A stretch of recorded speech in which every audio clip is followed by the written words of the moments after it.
Alright. Hello and welcome to anyone watching this rather past, present, or future. And tonight we're building Absol for D&D. So it's going to be a fun time, I hope. I honestly didn't think much of an intro. You know, usually I improv most of these things, and my brain was like, hey, why don't we don't do something really cool? Maybe something like kind of, you know, like Absol. Which I want you guys to know, usually I do polls of what Pokemon I'm going to do on Twitter.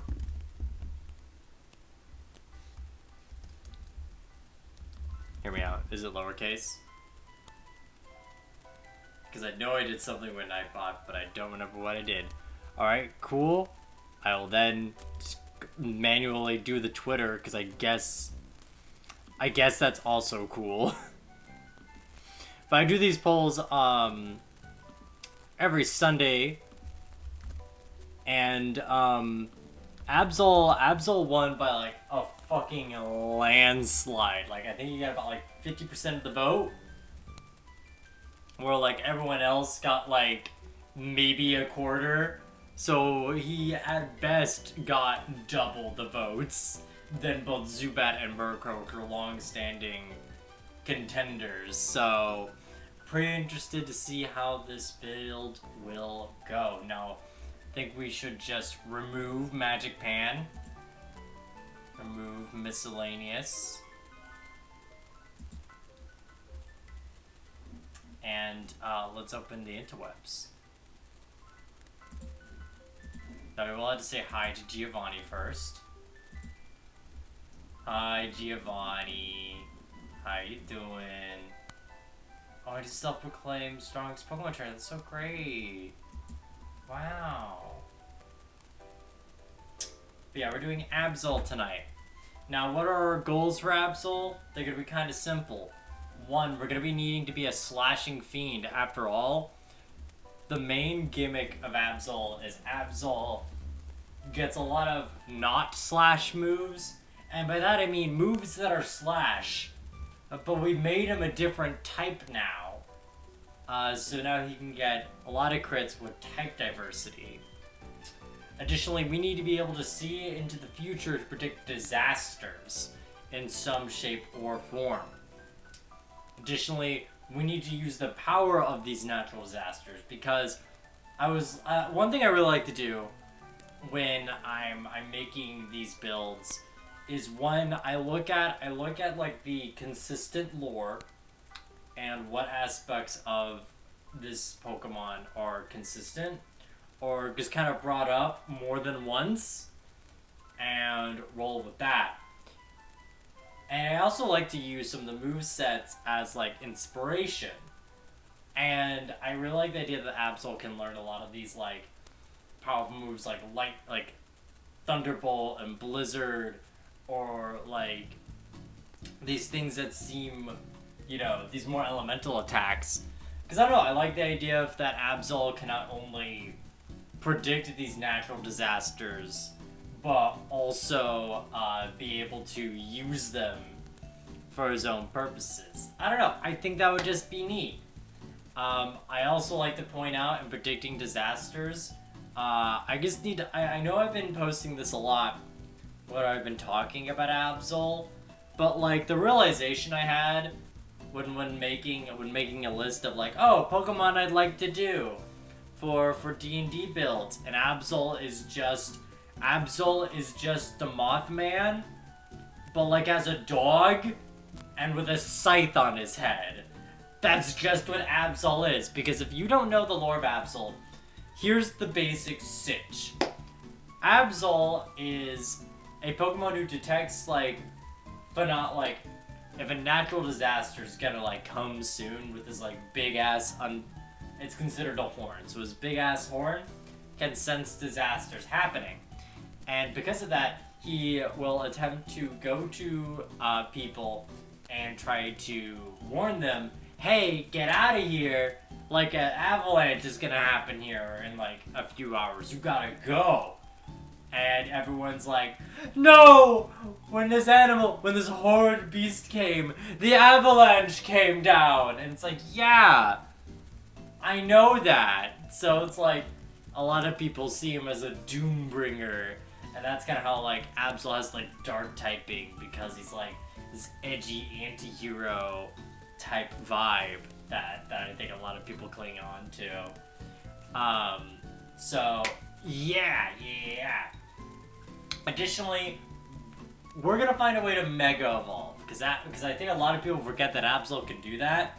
I think a lot more people forget that, the main rival in X and Y's Ace is actually a Mega Absol, which I don't know. I think that's kind of interesting. Like, not so much that's a Mega Absol, but it's like, oh, Absol's your Ace. That's a weird pick. For, like, not a Dark type user. So, yeah, and I think I know how I want to have him Mega Evolve. Because, you know, sometimes I think it's fun finding a way to make a Pokemon go beyond its limits, quote unquote. Excuse me. Now, first off, what we gotta do, we gotta find out what race do we want Absol to be. Now, I'm sorry, Giovanni, we're getting rid of you. We're going to my favorite D&D website, wiki.mybeloved. Now, something I have to consider is Absol's kind of like a dog, but do we need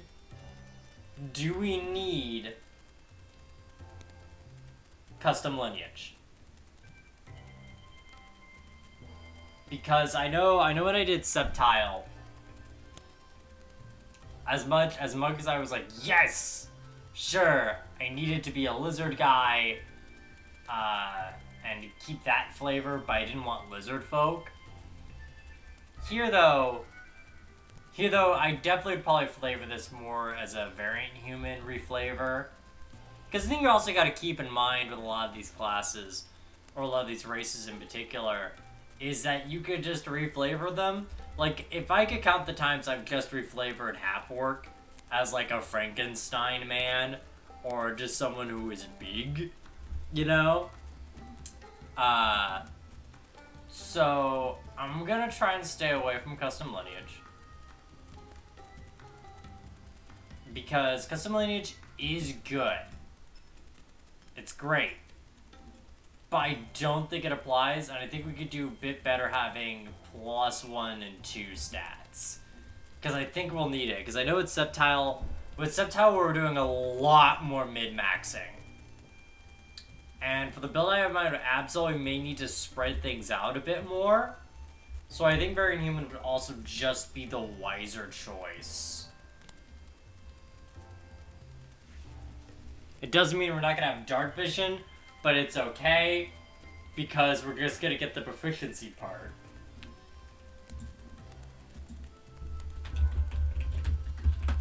Gonna be Variant Human. Being Variant Human means we get a +1 to 2 stats of our choice. For us, we're gonna do 1 Dex and +1 Int, because those are gonna be very important stats for us. We get a free skill we can choose. I'm gonna say we're gonna get a high perception, because I feel like, although I think Absol would know a bit about nature, just because of, like, the disaster and everything, I feel like a lot of Absol's, like, whole thing relies on him being very aware of his surroundings, more so than others. So we're gonna give that Prof perception. Always a good one to have. And we're gonna look at feats. Now, this feed is, I don't know why it didn't deliver us to the feats. Here are feats. The foots. Sure. We are going to go for... Where are you? I need you. We go for slasher. Because have you seen Absol? He got a big slashy horde. This man doesn't use swords. He uses like a fucking sickle or a scimitar. Perhaps if he even tapes the sickle on, he can even use a scythe. Which, fun fact, in 5e there is no scythe mechanically. Well, because it's kind of weird. Do you think they put that in because people like scythes? Some advice I would give for people who want to make scythes in D&D: you make them a polearm, so they have reach of 10 feet. You make it heavy, and you also give the damage 2d4 because it's like a great sickle. It also makes the damage very consistent. So, things to consider. Anyway, so the feat here we're gonna get is Slasher. Now, what Slasher will do is, one, it's gonna boost our dex by 1, which is gonna be great. Additionally, whenever we hit a creature that does slashing damage, we can reduce their speed by 10 until the start of our next turn. So this could prevent people from really running away, and also, if for some reason we have means to escape, we could really control movement around here, which is great. Additionally, when we score a critical hit, our we do a critical hit, yes, when we do a crits, the creature has disadvantage in all attack rolls till the next turn. So, that's going to be real good of just essentially going in, reducing their movement, and making them not as fit to attack. So it's a great little debuff, and I feel like that fits really well with the dark type, like, sneakiness to it. Great shit, great shit. Now we gotta move on to what our background is. Now, I think Absol's got a pretty simple background. I don't think, like, for once it's not gonna be entertainer, because, like, I find a funny habit where I go into this and like, alright, so they're an entertainer. Because I think I've done, how many of them have been entertainers? Let's see how many. Because Raichu is an entertainer. Pangoro is an entertainer.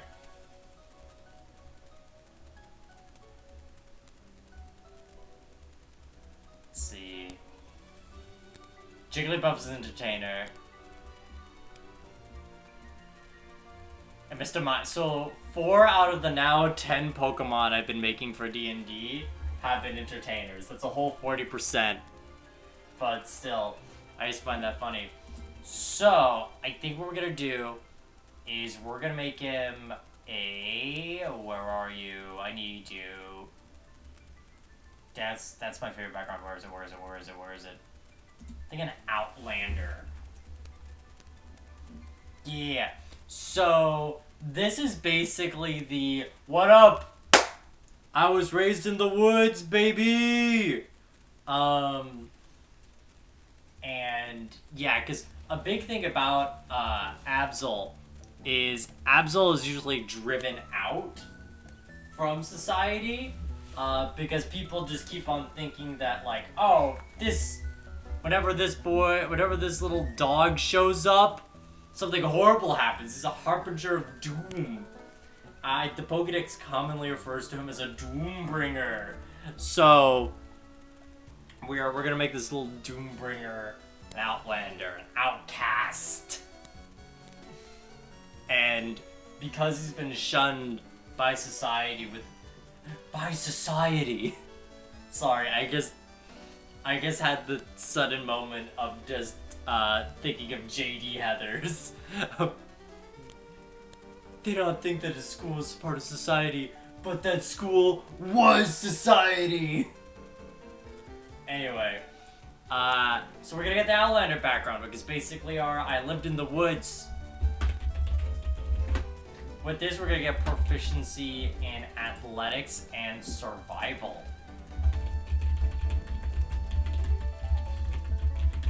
Both things I cannot spell. So, this means that you're gonna be really good at climbing or anything that's going to involve us like pushing or moving anything, running for long periods of time. Basically, jumping. Jumping is apparently under athletics. And I don't know if you've ever seen a picture or you've ever seen Absol in the anime, but he's a very jumpy boy. Like, Absol fucking yumps.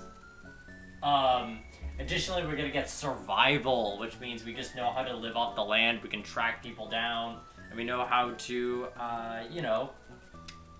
do basic, surviving things out in the wilderness without the means of modern societal technology. Oh, we get an instrument too. I think we should get the horn. Get it? Get it, I think we should be able to play the horn. You see, it's... Horn. Horn prof. We also get a free language. Now, I know we speak Common at least. Yo, I feel like Absol would speak something weird. Like Primordial or some shit. If anyone doesn't know, Primordial is essentially like the talk of elementals. Like if you talk to a fucking rock, like a rock person, they'd probably know Primordial, or like a living fire. You know, like weird shit like that. I feel like Absol would be like in the know on that.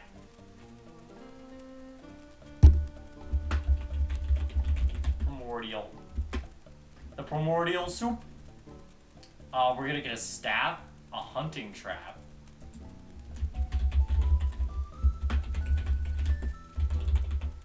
Which, fun fact, the hunting trap. Dang, I thought it was gonna show us what the bear trap does. I just know that because, when you play Thief Rogue once, you look at everything you can use and go, oh man, I could set it as a bonus action. A trophy of an animal that we've killed. Alright. Traveler's clothes and $10. Alright.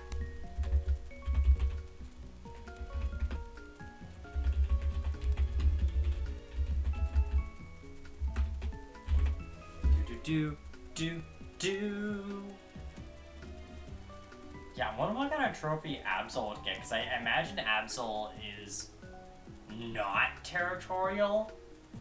Maybe more something that's like everyone understands is a monster that would like destroy places around them. Like, actually it'd be really cool if he had like, if Zabsol had like a big gear necklace or something for like some sort of machine that tried to stop it. Or, wait, no. Wait, no, I feel like he fights off more natural disasters. So like, maybe he has like a piece of coal or like obsidian that was from like a volcano he tried to have people evacuate from. And maybe, you know, he had to stop that before it became like a real problem for people. That could be cool. And that could be like a little like thing on his forehead. That could just be like a piece of obsidian.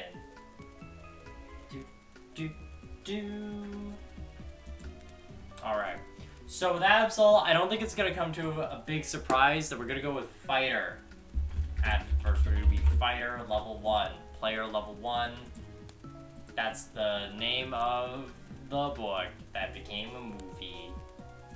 But don't get confused with Ready Player 2, because that one's even worse. Oh, I forgot to put the this into bullet points. Now we can copy it. Okay, so we're gonna go over like a fighter. Good old fighter miter.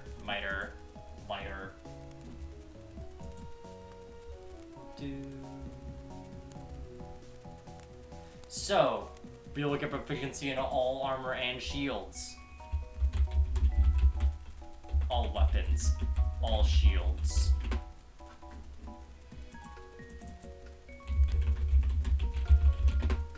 We can sword and we can shield. We won't shield, but we could.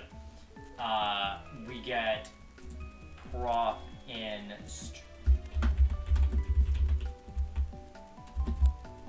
Oh, wait, shit. I forgot one very important... I forgot a very important part of Absol here. Shit, alright. I forgot something very important. I forgot to put stats! Oh, the simpleton must learn his lesson someday. Stats. I am a fool.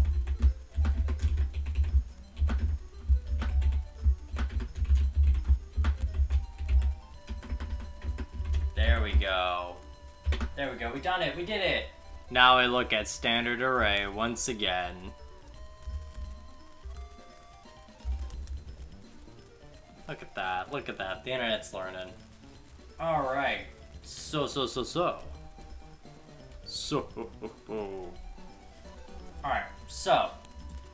We're gonna put that 5th. Ooh. Actually, we're gonna put that 14 into Dex, making that a 16 with our +1 bonus from our race and the +1 from the feat that we got.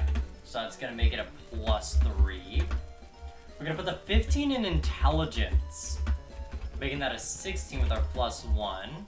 So that's gonna be both +3s. I feel like we're gonna get pretty high Wisdom. Or pretty decent Wisdom. So we're gonna make that the 13.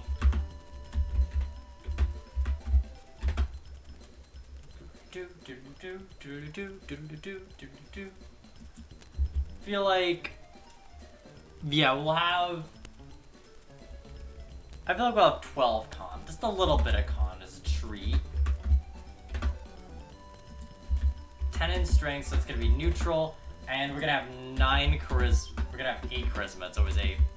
Because, we're stinky and no one ever believes us when we go, "Get out of here, you fools! You know not what you get into!" And everyone's like, "Ah, cool, funny, Rocco, brr." Because, it's a rock that's also a bomb, by the way.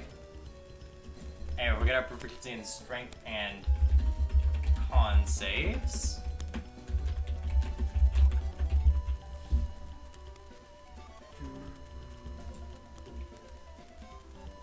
And let's see, which ones do we want to get? Alright, so we're gonna go proficiency. I think it would make...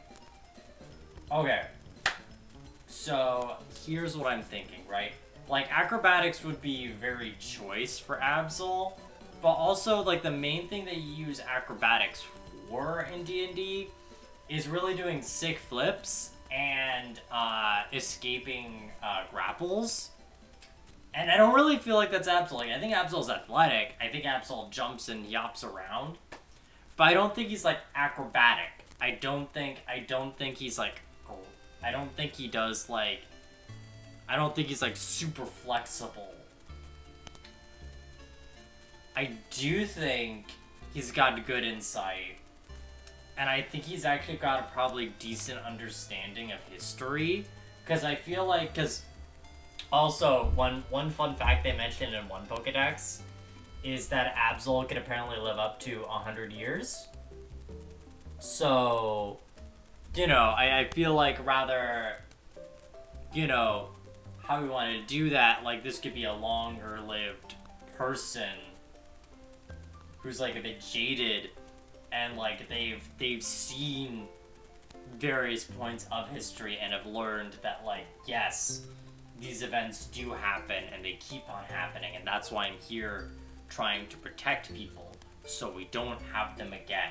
Like, Absol's just the person who's like, I've seen history repeat itself. I cannot have it it can't keep happening. He can't keep getting away with it. He can't keep getting away with it, said Absol to, like, a flash flood about to happen. So we're gonna get Prof in Insight and History. Because, you know, I feel like Absol can vibe check you.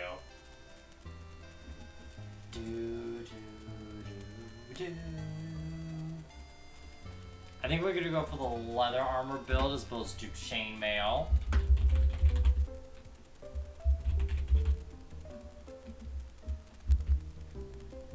Oh, actually, we don't... I'll put that down for my own sake. Just so I know what options to choose when I get to the roll 20. Alright.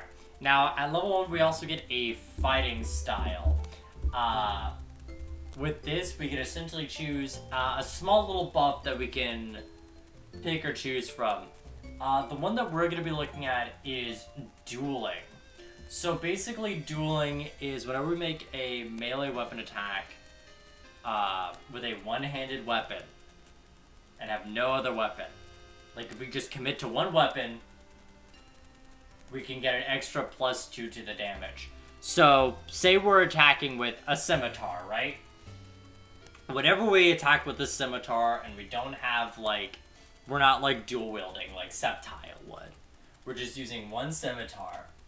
That would now do, at our level, 1d6 plus 5 damage, because we already have the +3 on our dex.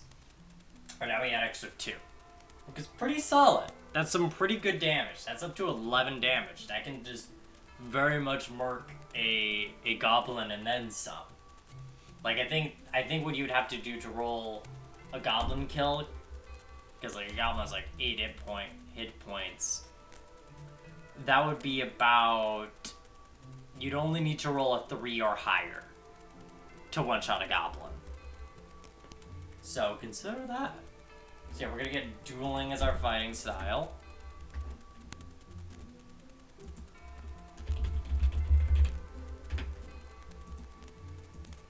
And then we get Second Wind. Second Wind is essentially the fighter able to do a little bit of healing on themselves. As a bonus action, they can take a moment to, like, prep themselves to go more into the fight, and they can roll 1d8 plus their fighter level of hit points back.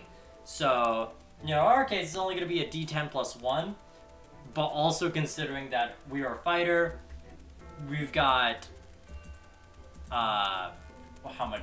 We got 1 con, so we basically have 10 hit points. We could theoretically get all our hit points back at level 1, which is really cool.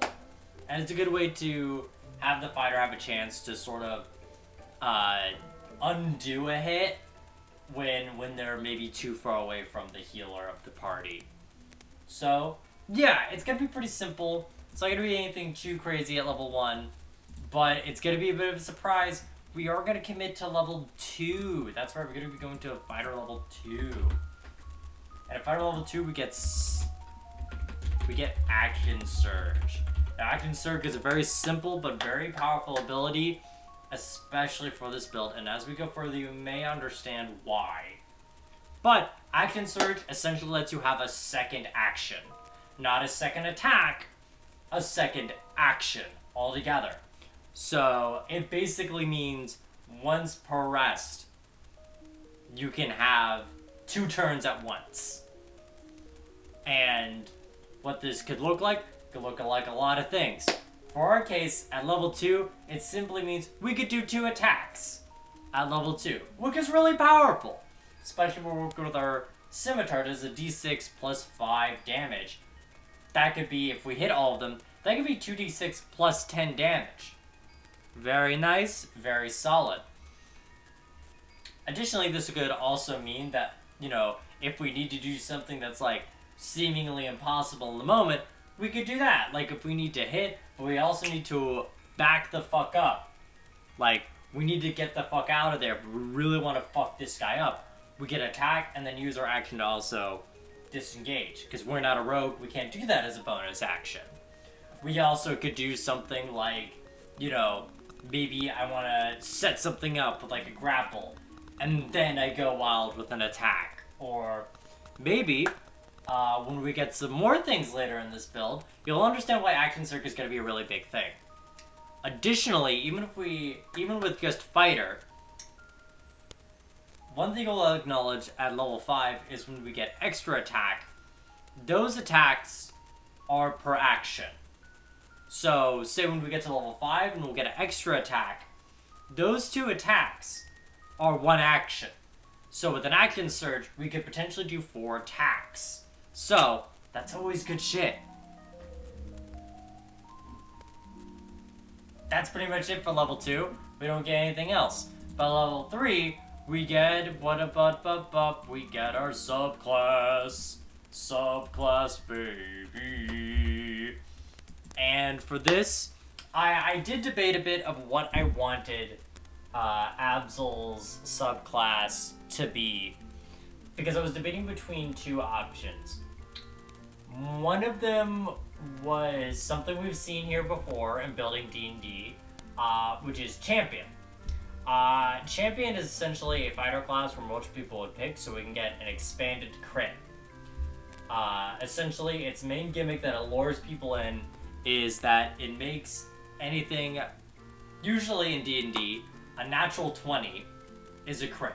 You know, that's going to make you roll twice as much damage dice on an attack roll. And that's great, but Champion offers, hey, listen kid, pick my subclass, we can make that an actual 19 also a crit. Practically doubling your crit chance to 5% to 10%. And my other thing I was considering was Samurai.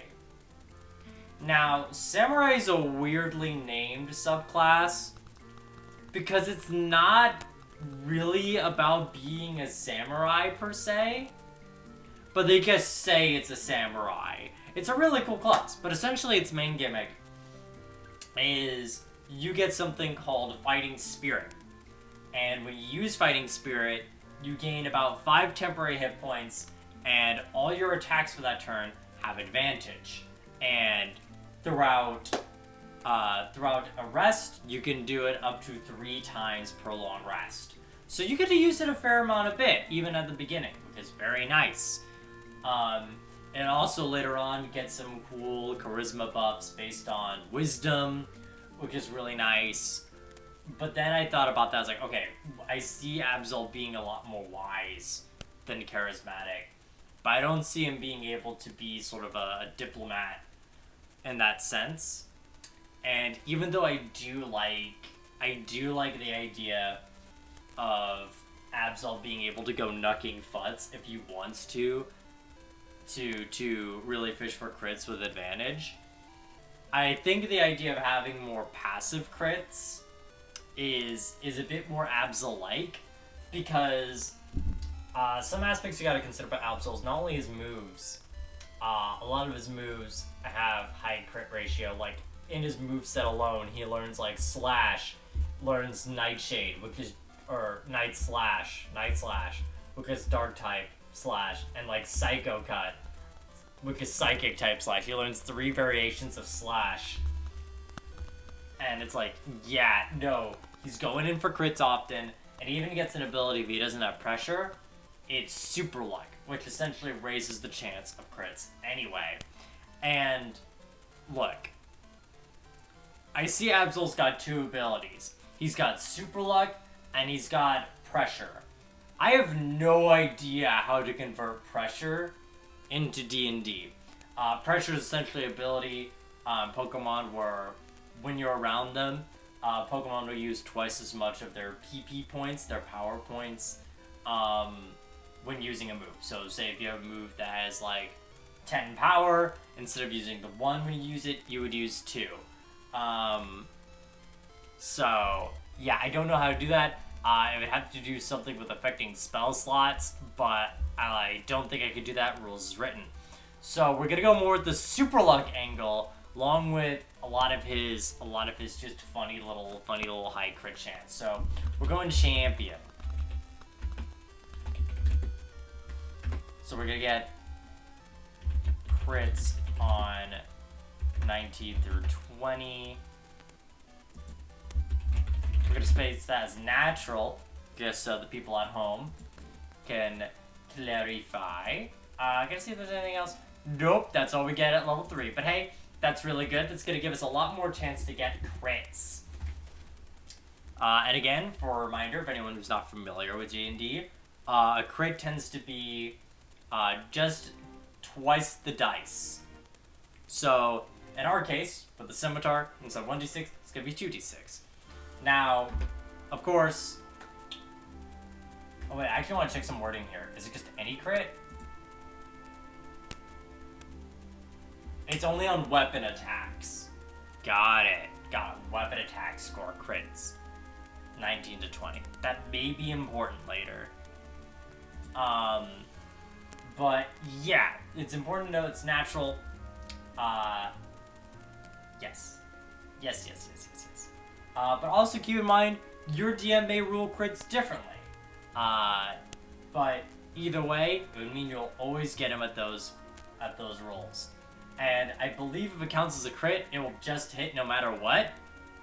Because I know, like, that's the rule of the nat 20.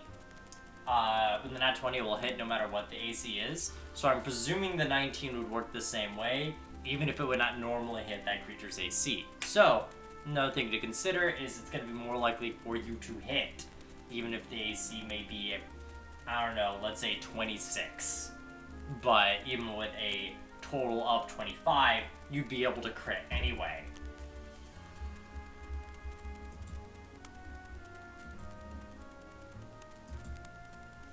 Alright, we're going to level 4. Level 4 is a pretty simple one. That's going to be a ASI or an ability score improvement or feat. So, let's looky here.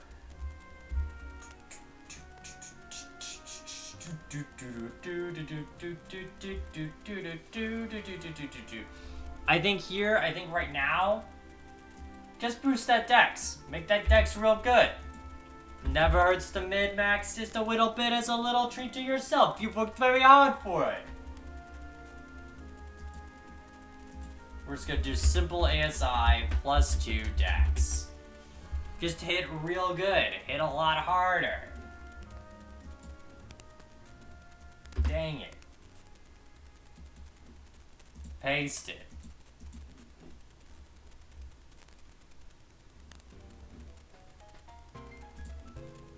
Level 5? Level 5 is real simple. Level 5 is super simple. You know what we get? You know what we get, fellas? We get extra attack. This is what I was talking about just earlier. Now we get attacked twice per turn. And that also means when we use Action Surge, we could potentially attack up to 4 times. And all 4 of those attacks can crit. Now, you know what? Just as a treat, I'm gonna just roll dice. I'm gonna roll my own dice. And see if out of 19 attacks, not 19 attacks, if out of 4 rolls of a d20, if I would get a 19 or 20. Just, you know, see the odds. Oh! Yep, I got 119. Alright, well, hey, if I was playing Absol and I was landing all 4 attacks, I would have gotten 1 crit out of it because of the 19 rule, baby! Nice, got him. Hey, Hal, how you doing? We're making Absol. It's a pretty simple thing to go over right now. Just to give you a little recap of what we've been doing with Absol so far. Our goals are we're gonna be needing to be a slashing fiend. How am I doing? Honestly, I've had quite a few disappointments today, but I don't want that to affect the energy of this stream. Cause you know what? I feel like I've been really vibing. At least on stream. Anyway, so we need to be a slashing fiend. We need to hack, we need to slash. Additionally, we need to be able to predict natural disasters. What, you want me to hydrate? You want me to hydrate? Is that what you want? You want me to drink water? Huh? Is that what you're gonna do, Hell? Is that what you're gonna do? Go ahead, take the shot. Take the shot, Hell. Take the shot, make me take a shot. Go ahead. What are you waiting for? What, do you not have the points? Okay, yeah, I'll hydrate. Thanks, Hell.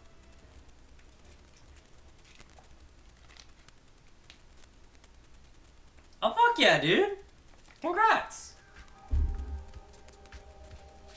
But yeah, we need to be a slashing fiend. We need our slashes to hit really hard, really oomph. We need to predict natural disasters because that's what Absol is all about. We need to use the powers of natural disasters because Absol learns a lot of weird TM moves because he could essentially simulate natural disasters. And we also need to find a way to mega evolve because you know what? We gotta become our absolute edgy boy.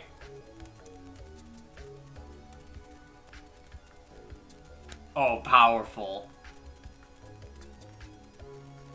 Oh, I thought you, for a moment I saw, I misread as like 100 points instead of 340. I thought you said, hit points. But I know Twitch has been acting really weird with the points recently. So, yeah, because Twitch is doing a lot of reworking. And the worst. Yeah, we decided to go Variant Human for this local Mothman motherfucker. We gave him some dex and intelligence boosts. We got a proficiency in perception because he's got to perceive the natural disasters coming around him. We gave him the slasher feat, which anytime that he attacks with a slashing weapon, say like a scimitar or a scythe, that enemy is going to have 10 feet reduced from their movement speed. And additionally, if we crit, that opponent's going to have disadvantage on any of their attacks. Which is very nice. What question do you want to ask, boss?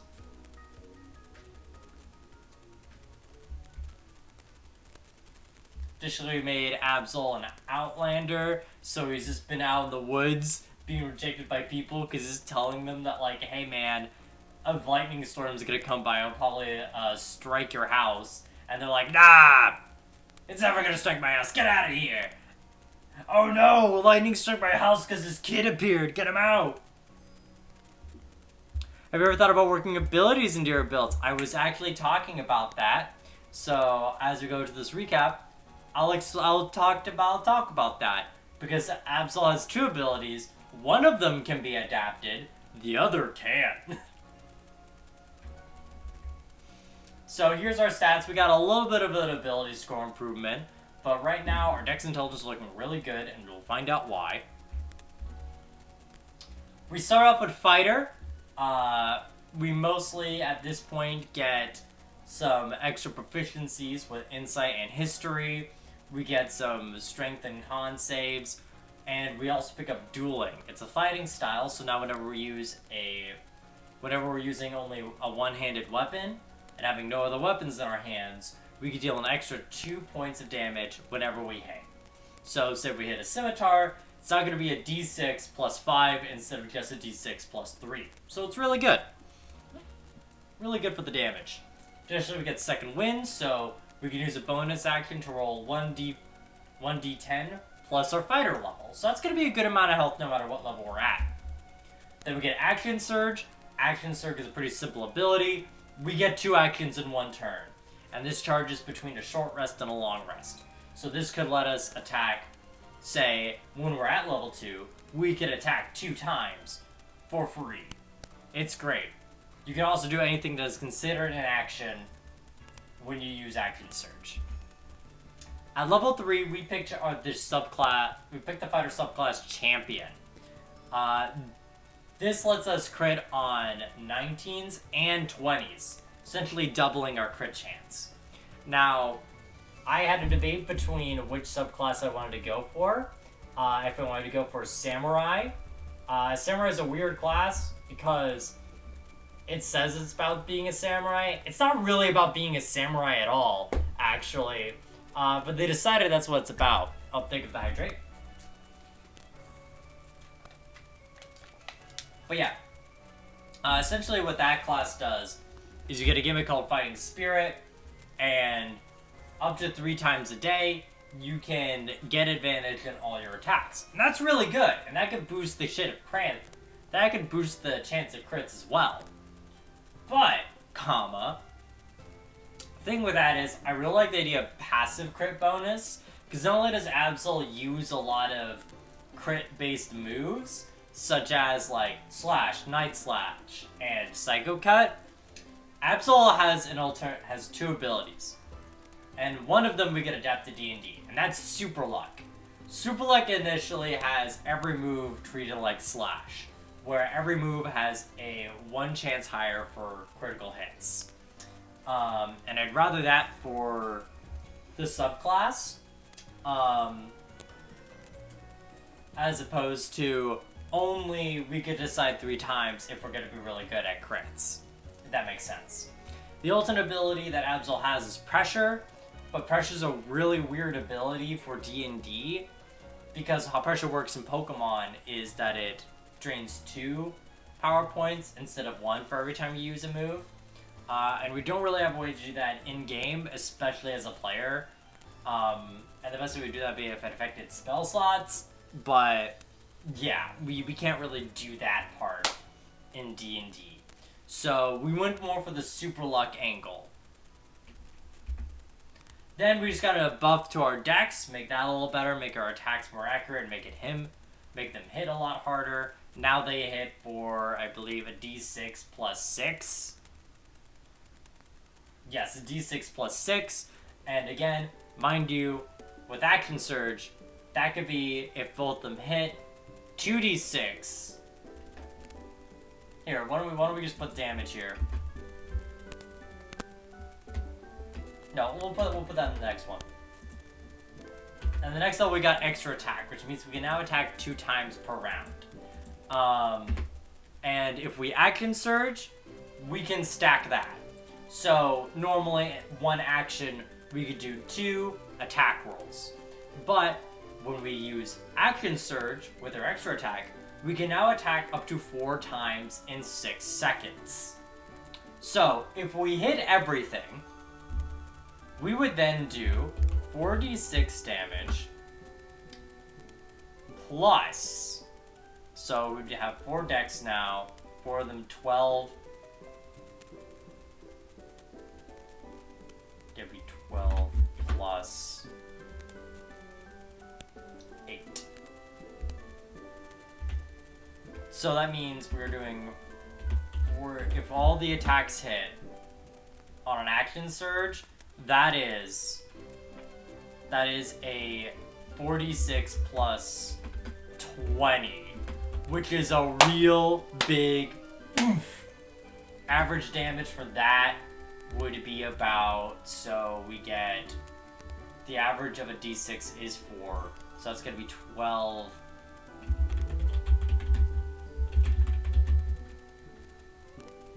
Is going to be 32 is going to be the average damage if all our attacks hit. And even if we include just a 1 crit, that boosts up to about 36 damage. We'd on average get an extra 4 damage onto a crit. And again, that's average. So let's look at the max damage.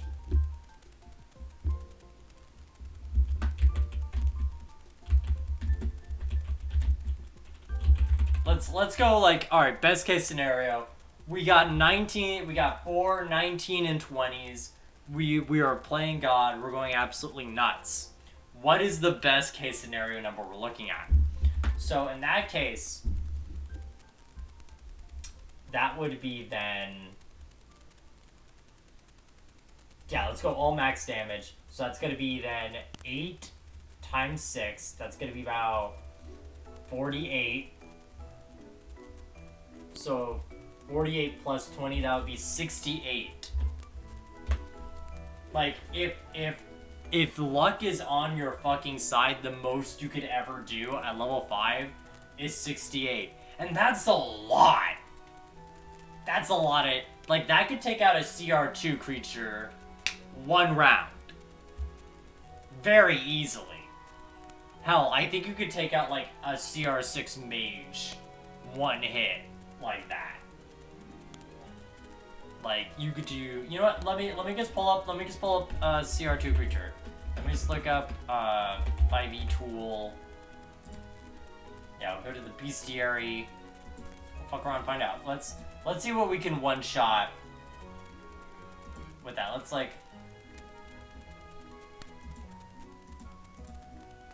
Let's go for like just CR2 creatures, just in general.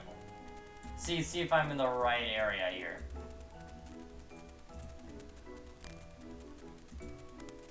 We can one-shot that. We can one-shot that Snake Man.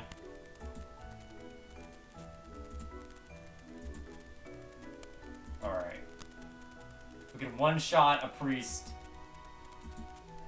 We can one-shot a Ballista. We can one-shot an Awakened Tree. We theoretically could take out a Bandit Captain. A Bard would be murked. A Berserker? Wait, we could take down a Berserker. A best case scenario, it's a chance we could essentially take out a Barbarian as a boss. We could kill a Baby Dragon. But then again, killing Baby Dragons are not as hard as you think.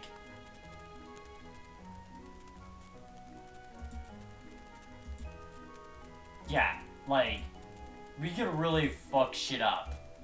Like, I think the Gelatinous Cube might be one of the only CR2 creatures that can really survive.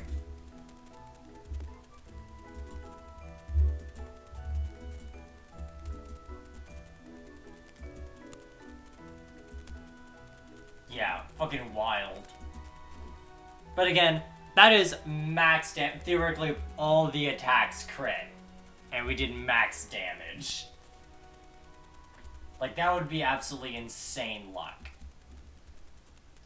Anyway, we're going on to level 6. And level 6, because Wizards of the Coast decided not to give fighters a gimmick, they're like, I'll give them more ability score improvements. So, we're getting another ability score improvement. We're going to go into a bit more intelligence with +2 int, making our dexterity and intelligence balanced as all things should be.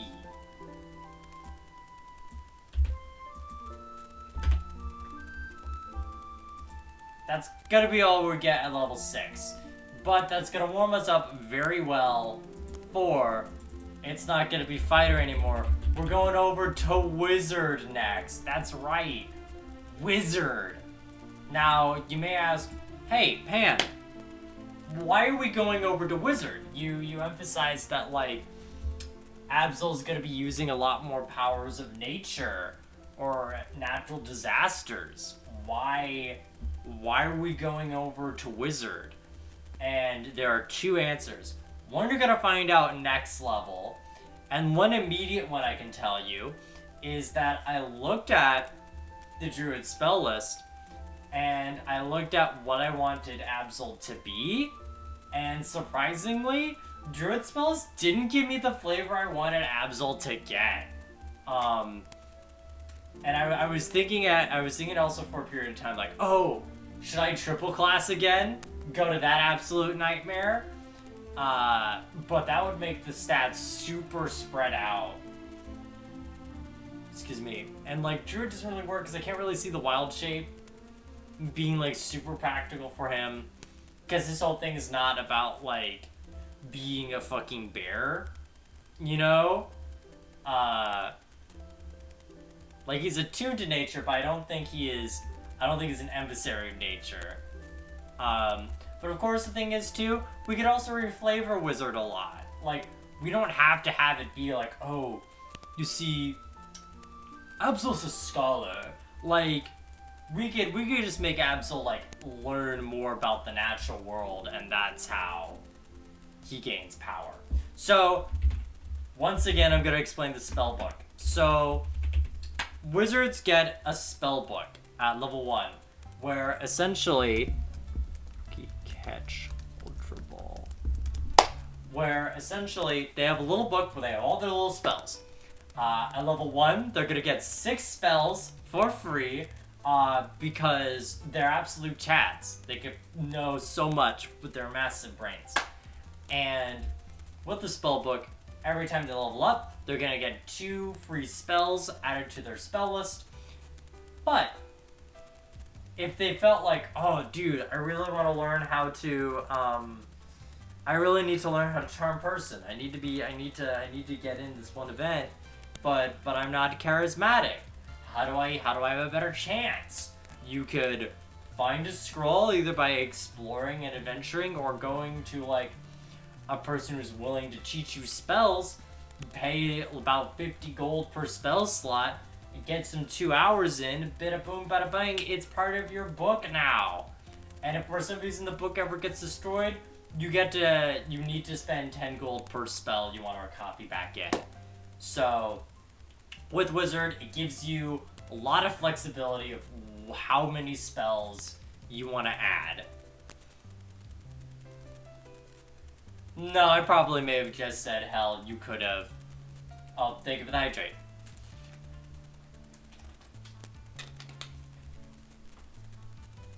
No, I was probably saying it as more of an expression. But yeah, spell books.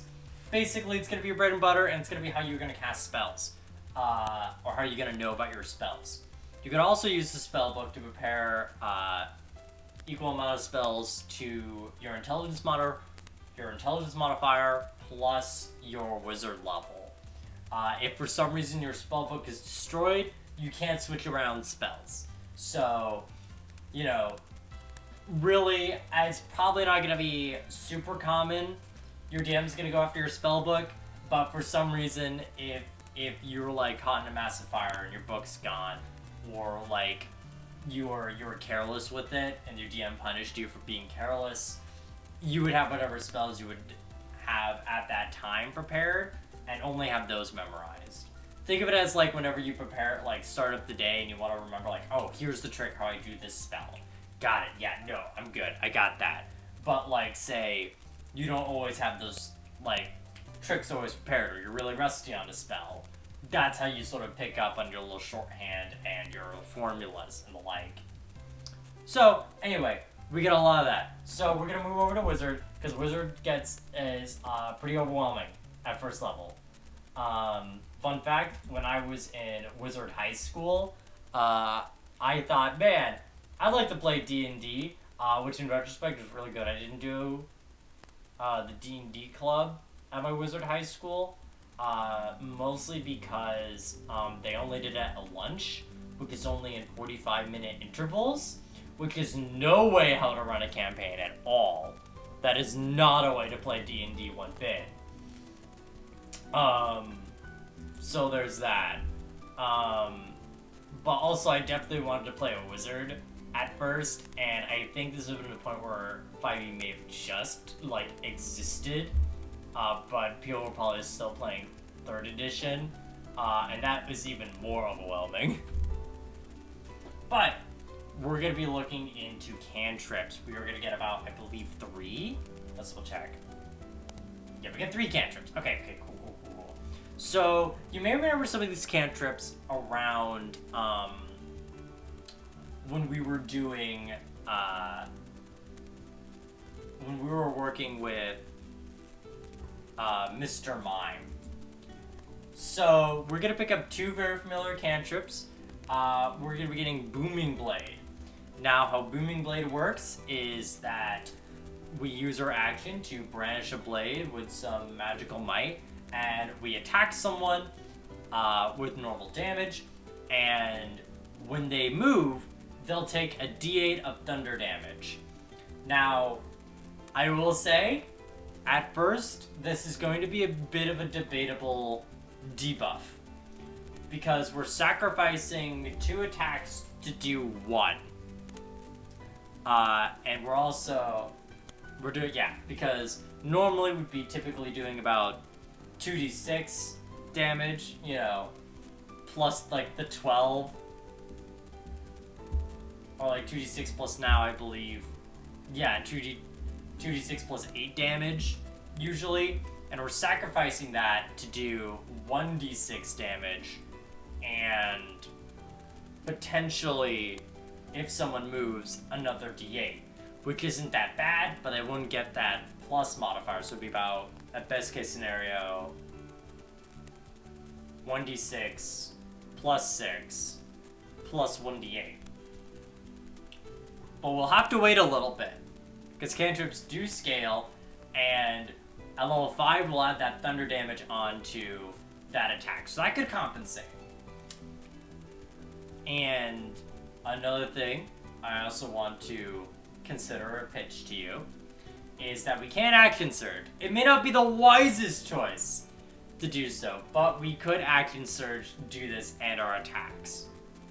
It's an option, and it will always be an option for any spell. Keep that in mind as I design this rhyme. We're gonna get Booming Blade. Honestly, Booming Blade may be a Razor Blade equivalent of it takes like 2 turns for it to go off. God, Razor Blade's a weird, or Razor Wind. It's Razor Wind is a really weird move. Because like it takes 2 turns to build up and it's like 80 power, so it's like very okay. Alright, so we're gonna go with another blade spell. We're gonna go with Green Flame Blade. Very similarly to Mr. Mime. This is gonna be when we do a melee attack. We can attack someone normally, and then we'll have a lash of green fire leap out to someone who is about 5 feet away from the target. This would do about the same damage as our spellcasting modifier. Excuse me. And this is, again, gonna be one we're probably doing a lot more later on when we have, you know, our more enhanced cantrip. Because that would also boost our sword doing a d8 fire damage, and the target getting hit by this fire would also get 1d8 plus spellcasting modifier to make it a bit better than our normal sword, to make it, like, pretty up there with our sword attacks, and also if we want to do anything that doesn't do slashing in particular.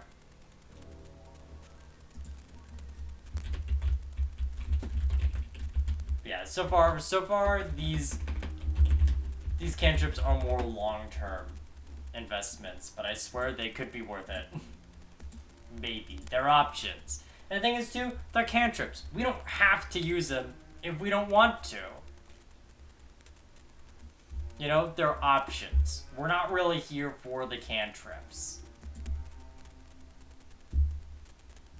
You know, I guess alternatively I would go for Sword Burst as our third cantrip. This is essentially, oh, I feel like that's us sort of like doing like a perfect cut around the area. Essentially, normally this is an AoE that every creature within 5 feet needs to make a dexterity saving throw or take 1d6 force damage, and it would scale up.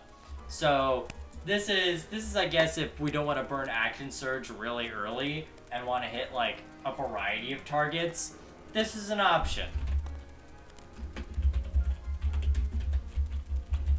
Now we got 6 spells to add to our spell list. Whoopee. Alright, so, because Absol's got a reputation for fear, we're gonna get Cause Fear. Cause Fear is a pretty simple spell. We have someone make a wisdom saving throw, and if they fail, they get the frightened condition. This means that they cannot come closer to us in any way. Also, if we're in the line of sight, they will have a disadvantage on attacks, which is real good. And they can repeat the saving throw at the end of each turn, and if they succeed in the saving throw, they're good. The higher we cast the spell, the more people we can make very spooked.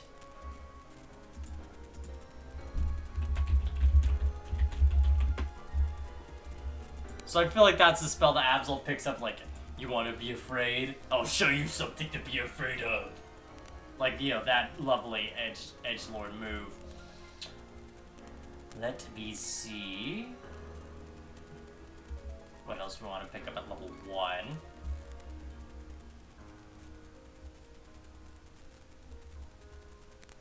Ooh, mage armor would be pretty good. Well, I don't think Absol's that defensive. Absol's not really defensive, so I wouldn't give a mage armor. Because what mage armor does, it would give us it would be a good smart move to have, but I don't think that would be one of the innate spells Absol would pick up. Because Absol already has a really good AC. He's got about, with leather armor, he's got about 11 plus. His dex was about 15, really solid. Of course, it could be buffed to about 17, which is really good, but I don't think that's quite Absol-like.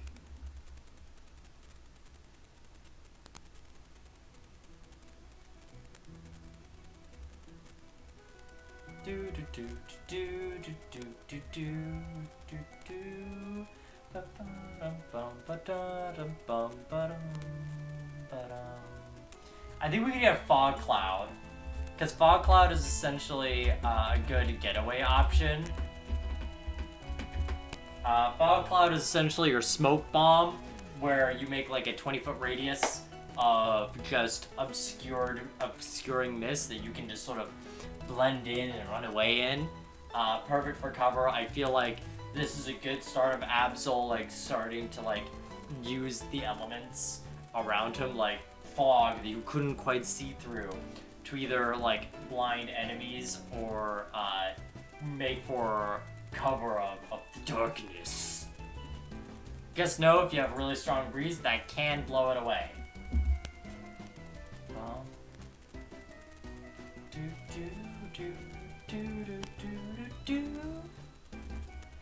Let's give him Detect Magic.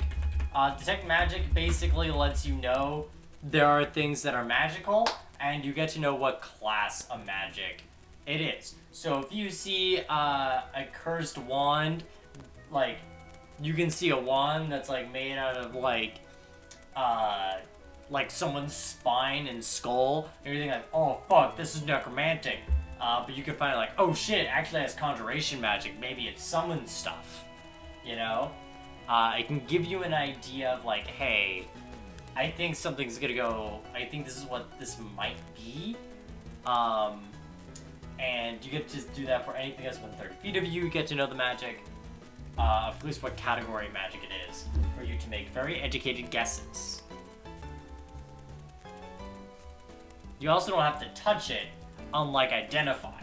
Because Identify does tell you what the magic item does, but with Detect Magic, you just need to see it and you're like, ah shit, that's cursed. I don't want to touch that. Oh, that looks like it could be a bomb. I don't want to touch that. It's your good awareness tool. So we got 3 already. Good stuff, good stuff.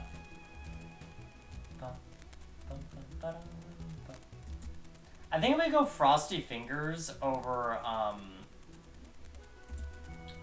Burning Hands, because like Burning Hands is good. Like, it's a good spell.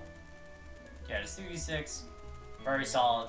But I think I'll go more for Frosty Fingers, because Frosty Fingers is essentially a cold damage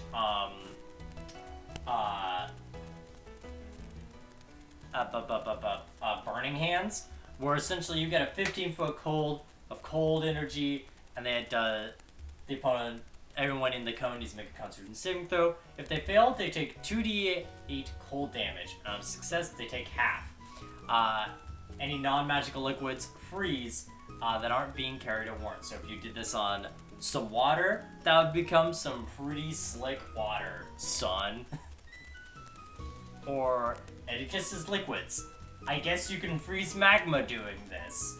That would be valid according to the rules as written. Because magic. I think this makes more sense for me than Burning Hands for Absol, because I think Absol would use more like the power of wind, or like maybe making like a blizzard happen briefly, I feel like is a bit more realistic than him just forced fire in my hands. Like, I don't know, it makes more sense in my brain. It also gives him some AoE.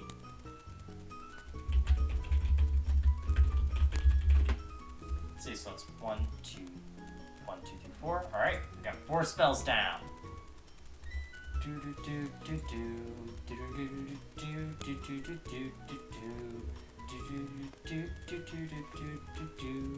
Ooh, Earth Tremor could be an earthquake that he gets to be like, alright, I summon, like I'm using the power of an earthquake.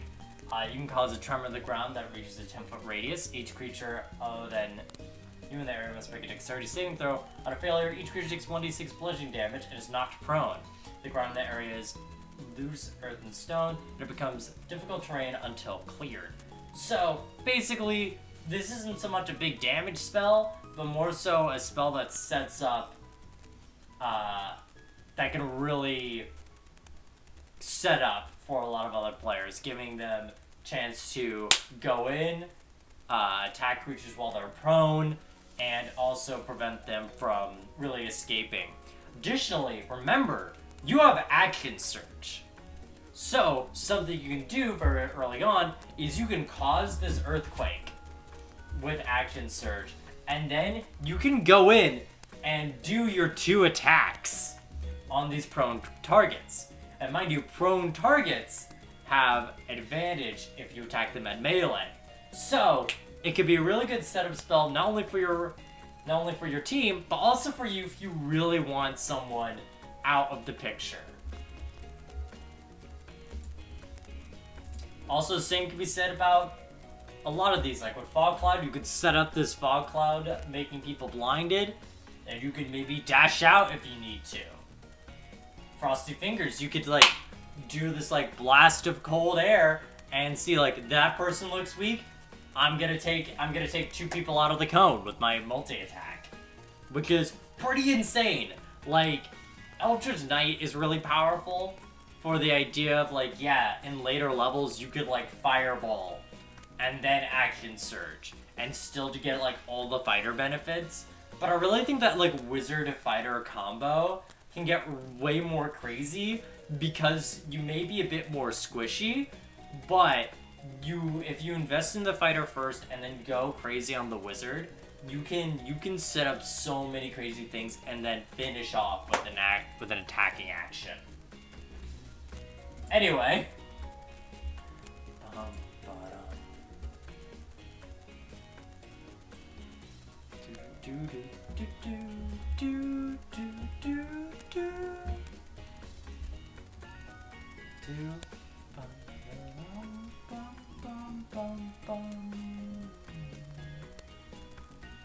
hear me out. Hear me out, boys. How about we get...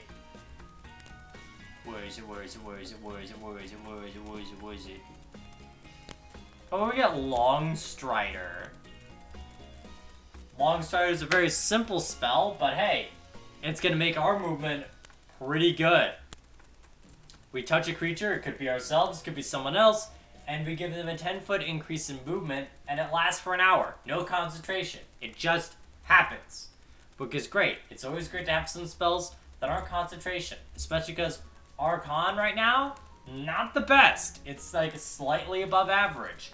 So it's really good to have an ongoing spell that just keeps on going. And you know what? Why don't we also get fuck it, why don't we get Jump?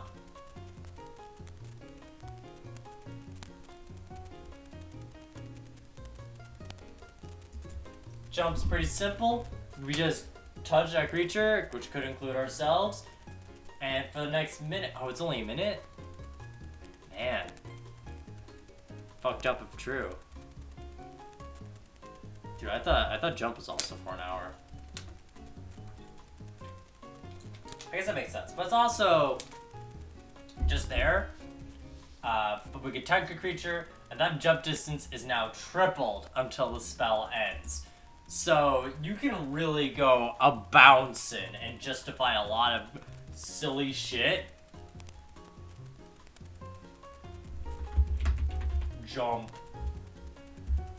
I do think it is really silly how Wizards of the Coast will like gatekeep jump of all spells.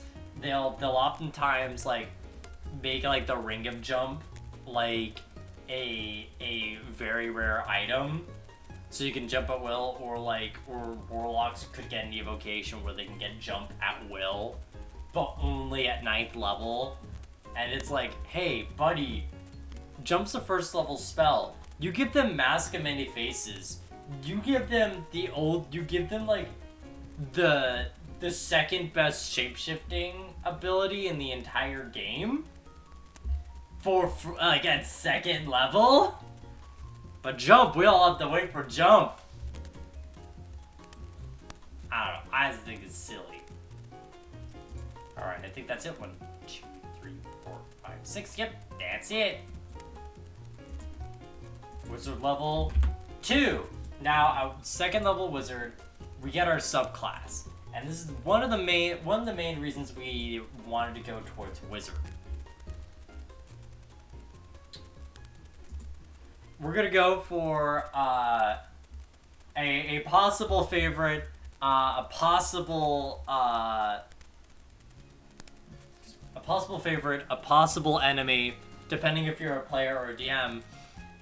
That's right, we're going the School of Divination, baby. So we're gonna go Divination for our wizard.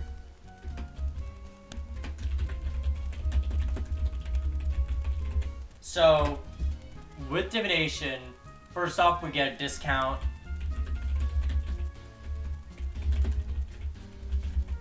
You get a discount on any Divination spells you want to learn. It will essentially cost half as much as it would normally do. So it'd be about 25 gold per spell of your major, which is always very good. You can't go wrong with just getting a bit cheaper because you know the ins and outs. But what's the real reason we're getting Divination Wizard? Well, it's a little thing called Portent. Now, Portent is an ability that some players love so much and DMs hate. Because what Portent does is essentially we get to have some glimpses into the future.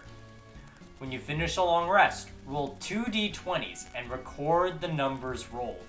You can replace any attack roll, saving throw, or ability check made by you or a creature that you can see with one of these foretelling rolls. You must choose to do so before the roll, and you can replace a roll this way once per turn. Each foretelling roll can only be used once. So, essentially, twice a day, you can roll, when you wake up in the morning, you roll 2 dice, and you can say like, oh fuck, I foresaw this happening, and you get to witness the moment, you get to control when that moment was. So, let's say I'm gonna roll 2 dice. I'm gonna roll 2 dice. You hear it? You hear the metal dice? That's my metal dice. So I'm gonna roll 2 of them. Alright, so I rolled a 12 and a 19, which means for me, I could decide at any point to have a crit because of champion. Any point in the day where I really want a crit, I can say, oh yeah, I want this crit right now. The dice addiction. That's what, I'll get to it in a moment. No, I'll get to it now. Shout out to Vivian VTuber, who once in Wizard High School decided to buy a pound of dice. Just like a treasure chest that has weighed a whole pound of dice. It drives me to drink. But yeah, no. So she just has a treasure chest of dice. And I think she collects more dice. I don't know. I haven't caught up with her dice addiction.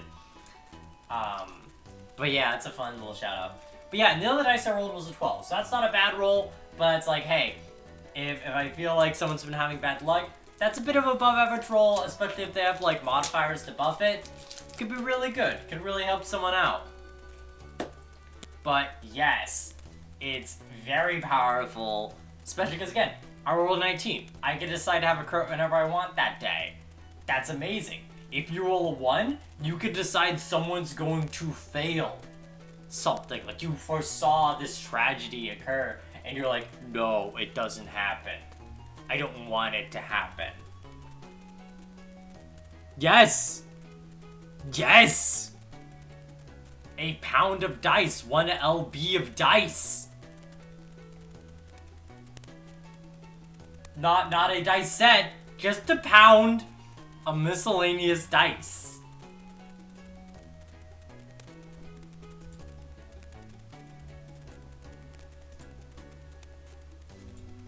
So, knowing that knowledge, we're gonna go back to the wizard spell list. Look at any 2 more spells we want to get. Hey, yo, Mr. White, do you want 2 more spells? Of course I do, Jesse. I'm a level 2 wizard. So you don't mean dice that weigh 1 pound. You mean, yeah, 1 pound of various dice. Just a pound.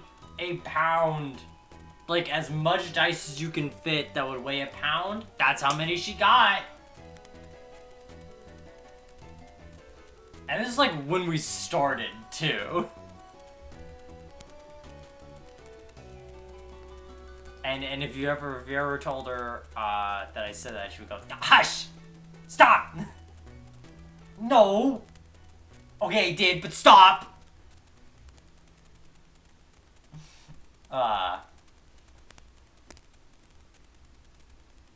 Let me see. Absorb Elements is always a good spell to have, especially with us being a bit more martial. And especially because we're going to be investing quite a bit in Wizard, we want to have a bit more bulk. So, essentially, Absorb Elements is a reaction whenever we're hit by basically an elemental attack. We can make ourselves resistant to it, and we can apply that damage type and add a d6 worth of that element's damage. So say we get blasted by a fireball, right? We can become resistant to the fireball regardless if we pass or... That means if we pass the save, we still only take half. Or if we fail the save, we take half the damage regardless. If we fail, no, if we succeed, then we'd only take a quarter. But then we can add a d6 of fire damage onto any attack that we do next round. Which is pretty good.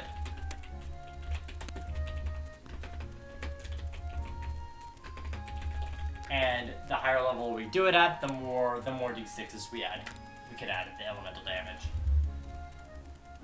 You reach your limit of hydrate. I've done the hydrates after you've done them. Don't worry, I've been keeping track. But yeah, hell, I remember, I learned my lesson from when you, Boingo, and Yig were like, let's make this idiot drink water 114 times. But no, I have drank. I'm below where that like little piece of paper that tells me the brand of the water.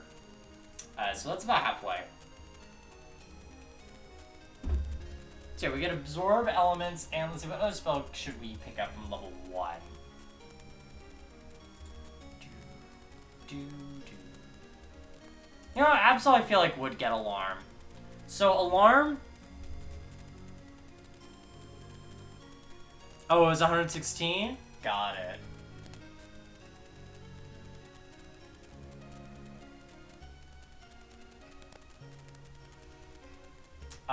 So basically alarm is you can set up like an invisible wire for a up to 20-foot cube radius.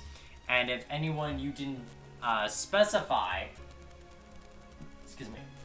So basically if you or anyone who isn't you or your friends that you've specified casting the spell enters this 20-foot cube that you've set up a little alarm, you'll get a little ping in your head that a motherfucker is around. It will awaken you if you're sleeping, and an audible alarm protrudes the sound of a handbell for 10 seconds within 60 feet. So not only will you know, but other people will know. Oh wait, quick question. Can you run out of the counter spell? Well, counterspell is one of many spells that you can learn. However, here.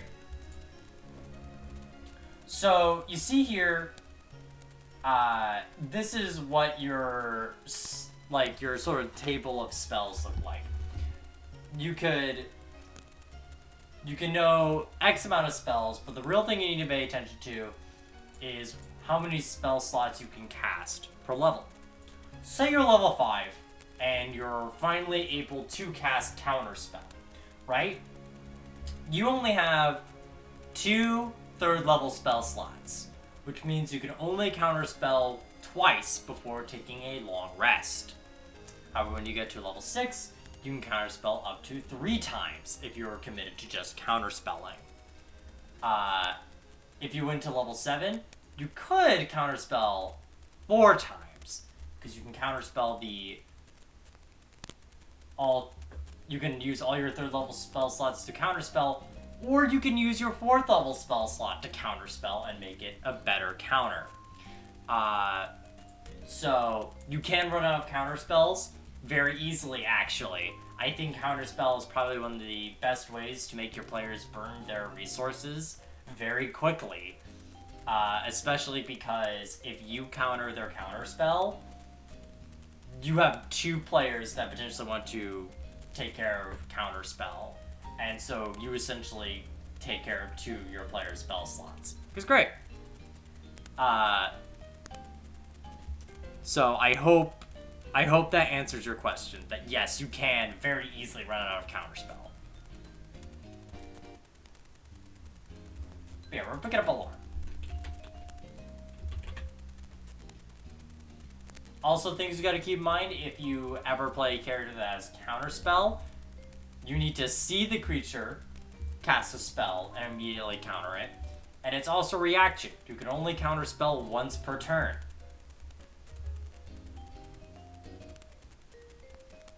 It does, yes. Especially if you're doing it willy-nilly and you're also not you're shutting people down, and that's very powerful. But you are also not doing the crazy shit. Alright, now we're gonna go to level 3 Wizard. Wizard 3! With this, we're gonna get some 2nd level spells.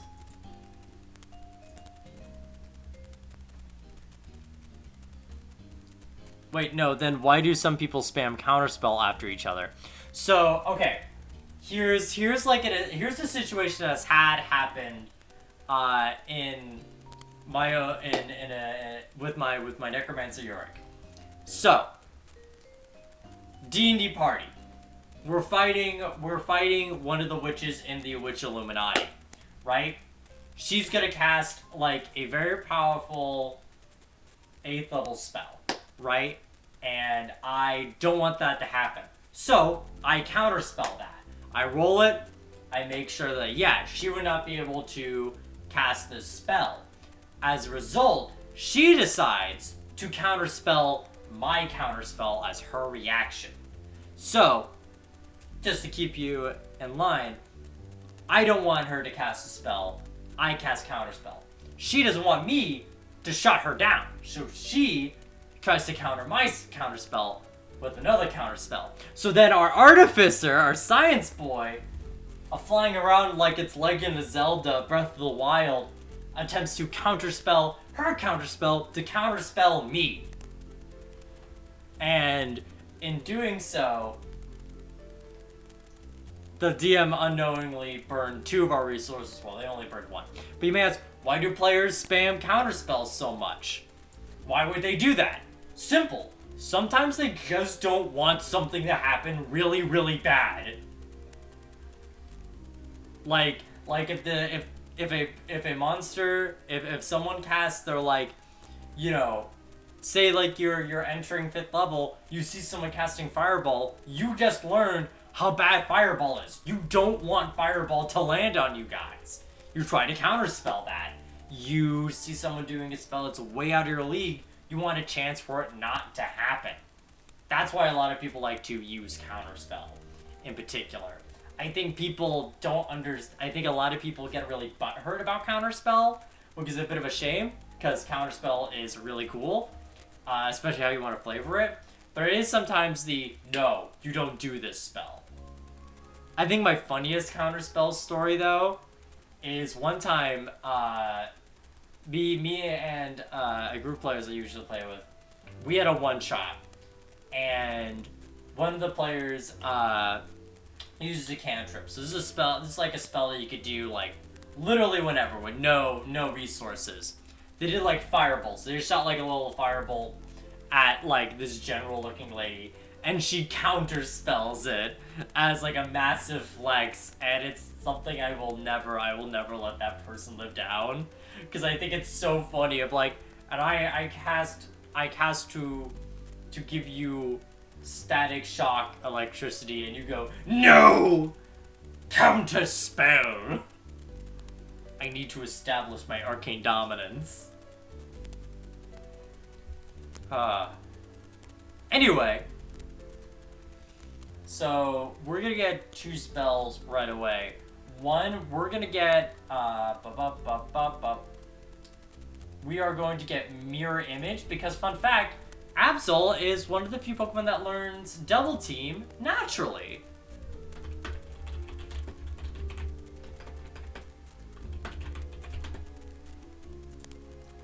So, another thing, Mirror Image lasts for a minute, there's no concentration, which is also really good. You know, you don't have to worry about keeping it up if you actually get hit. But essentially, 3 illusionary duplicates of yourself appear in your space. Until the spell ends, the duplicates move with you and mimic your actions, shifting positions that makes it impossible to track which image is real. You can use your action to dismiss the illusionary duplicates. Each time a creature targets you with an attack roll, you get to roll a d20, whether it attacks you or one of the duplicates. If you have 3 duplicates, you must roll a 6 or higher to change the attack's target to a duplicate. When you have 2 duplicates, you must roll a d8 or higher, 1 duplicate, 11 or higher. Each AC's duplicate has an AC of 10 plus your dexterity modifier. So basically, they have the same AC as you. Maybe, in our case, because we have leather armor at least, it's going to be slightly easier to hit the duplicates, but only slightly. If you attack a duplicate, the duplicate is destroyed, and a duplicate can be destroyed by 1 attack hit. It ignores the other damage effects, and it ends when all 3 are destroyed. So basically, you can have 3 of them out, and someone could be attacking you. But if you roll right, it could be like, oh, actually, it lands on this guy, and you didn't hurt me. And it could be a good way to burn if a creature has multi-attack, because it could buy you a turn, or it could buy you a few turns, depending on their luck. Really good to keep you up, to basically make you an evasion tank, and it's going to be really good for you, especially because we're going to, again, commit more into Wizard than we are going to do to Fighter, so that means our health is going to take a little bit of a downgrade than what it used to be. So it's a good way to just preserve ourselves, and again, it's no concentration, so we don't have to have another spell. We don't have to worry about keeping this spell as opposed to any other spell up. Next spell we're going to get is Shadow Blade. Shadow Blade is a bonus action, so that's always great. It also means when we want to attack with the Shadow Blade, we can also go full force with Action Surge. We could do all 4 attacks with the Shadow Blade, just as a fun fact, just to put that in perspective.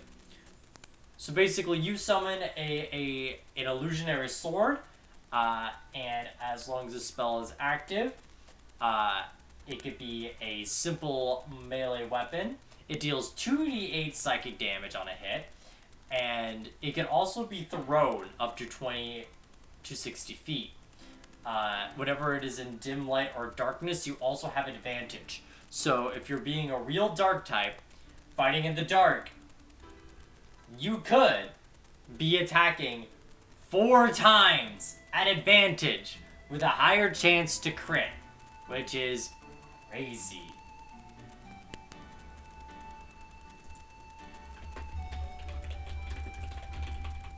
Shadow Bleed! So, let us go for the Shadow Blade damage. So, if we hit all 4 attacks with Shadow Blade, because the Shadow Blade is a melee weapon, dueling counts if we're just using the Shadow Blade. So, all 4 hits land.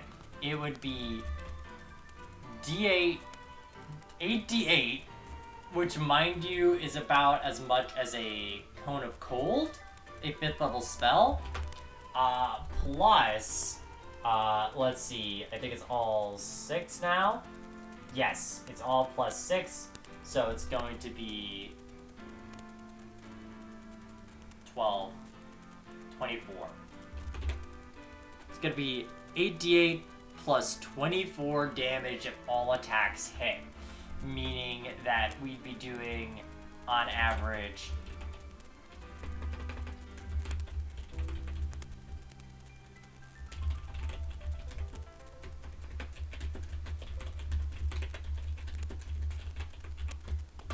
so we'd be about doing, let's see, I believe that's going to be, I believe the average of a D8 is 5, so it's going to be about 40, about 64 damage on average.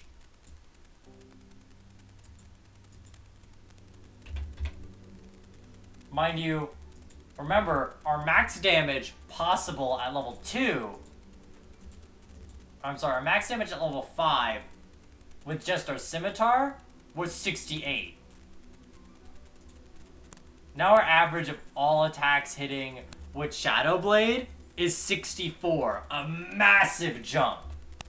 And all this is psychic damage, which is a damage type that not many creatures resist. Now, we will not get our special slasher bonus with this, so keep that in mind, but the damage definitely outweighs it. And again, we could be getting advantage in all these attacks if we're in darkness. Or just in dim light. If we're just not out in bright light or flames everywhere. So, let's go max possible max crit damage. So, let's say we got a crit. So that would be 16 D8 plus 24.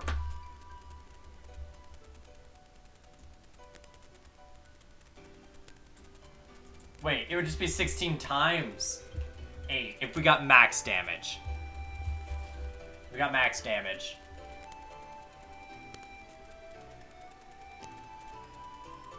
Here, I'm just gonna do crit average. That would be about, so that would be 16 times 8. So an average, that's gonna be about, oh my god. Well, no, let's have all of them crit. So let's look at the best case scenario. Let's look at the most absolute power crazy scenario. Absolute craziest power scenario is going to be 16 times 8. God, how much is 16 times 8? 16 times 8. Holy shit. So the max possible damage you could do with this combo is 152 damage. Is this a likely outcome? No, but it is possible. And that is insane. Like, that's a fairly tanky boss there. But that is again, best case scenario, that we max out, get all crit damage, and everything.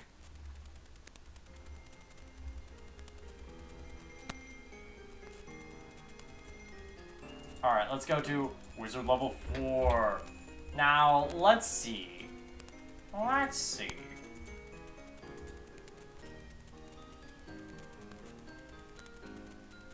Here, why don't we just max out that dex? It's absolutely knucking futz with that dex. Because although we are using spellcasting, I feel like a lot of our stuff is going to be mostly dex based, and the spellcasting is really there to enhance our insane dex. So we're going to do +2 dex. And we get spells. Everybody, kidney.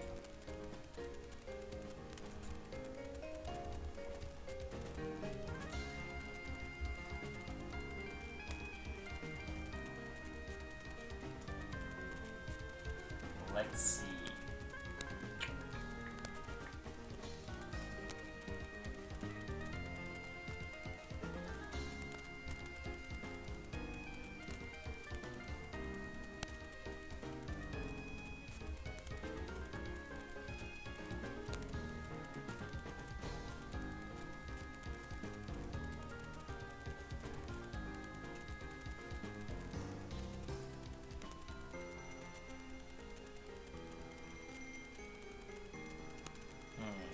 I think...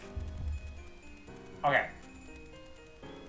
I wanted to compare if I wanted Gust of Wind or Warding Wind.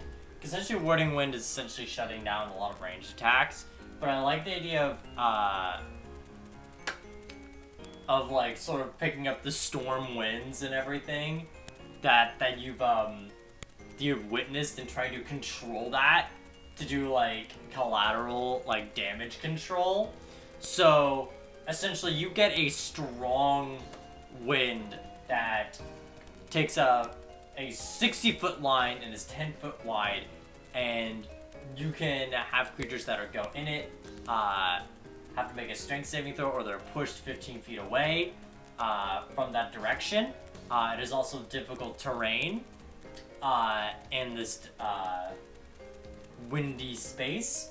It also blows out any particular gases or fires, and you can change the direction as a bonus action.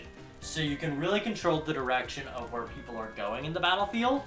You also can possibly get things out of the way. So if you maybe want to save people from like something dangerous, you just blow them away like, no, get out of here.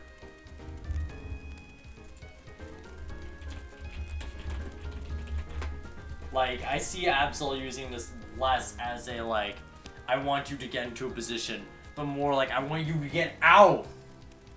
Get out of here! Or maybe even like, if there's a storm coming, of trying to push the storm away, or maybe like, you know, hold something back for some time. Like, he's got a minute that he can hold this up.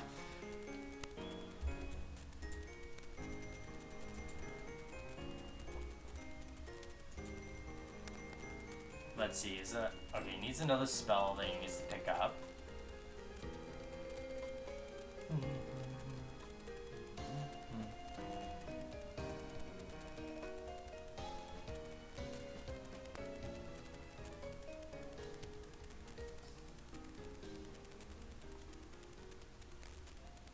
You know what, let's get Magic Weapon. Magic Weapon never hurts. Essentially, you can touch a weapon and make it magical. That can always help. Essentially gives us a +1 bonus to any weapon. That could be good for us. It could be good for any other player who needs a magical weapon. Well, we're also getting this at like... We're also getting this essentially at level 9. So we would definitely have a magical weapon at this point. Like, just practically. Because I understand, like, I think a lot of people when they make D&D builds think about it in a vacuum, but sometimes forget about, like, hey, magic weapon is made for a level 3 character who would not have a magic weapon yet. Like, you typically don't get magical weapons at level 3, so having a spell that could do that is like a really big way to cut through things that have magic weapon resistance. But at this point, you probably have gotten some. So, let's see.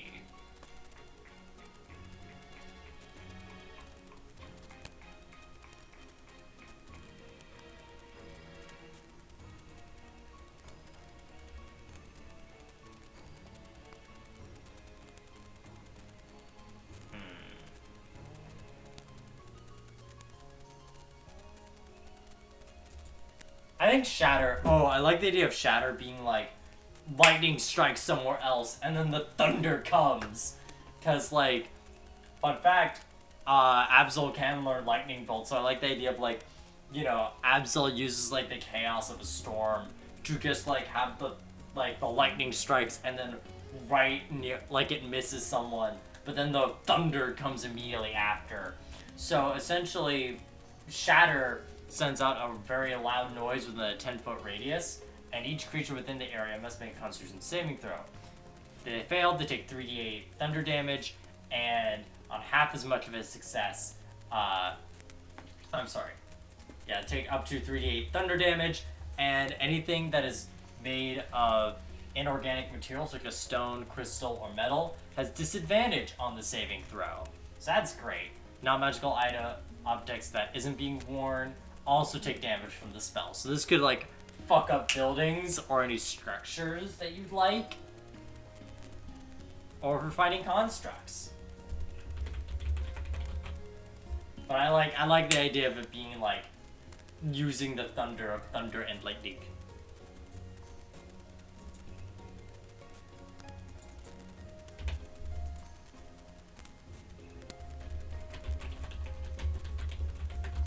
At level 5, one thing that I kind of forget about, but I've learned a lot when making these wizard builds, is that apparently wizards now can just switch out a cantrip whenever they feel like it. So we can do that now. If we ever feel like we want a different cantrip today. Oh shit, at 4th level we should have gotten a cantrip. What cantrip? What other cantrip would we want? Let's see.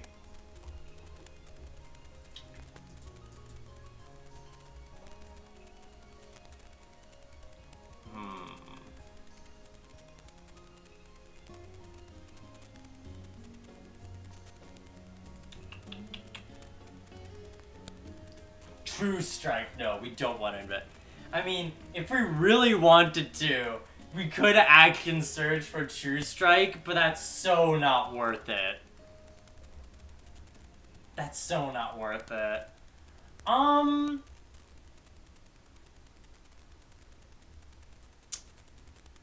Blade Ward isn't really worth it, because that could be action surged, but also you'd be action surging for Blade Ward. Blade Ward gives you resistance to any, essentially weapon damage of, like, bludgeoning, piercing, and slashing, but it's not quite worth it there. Let's just, let's just give Absol mending. Let him fix things for once. Let him repair stuff in his life.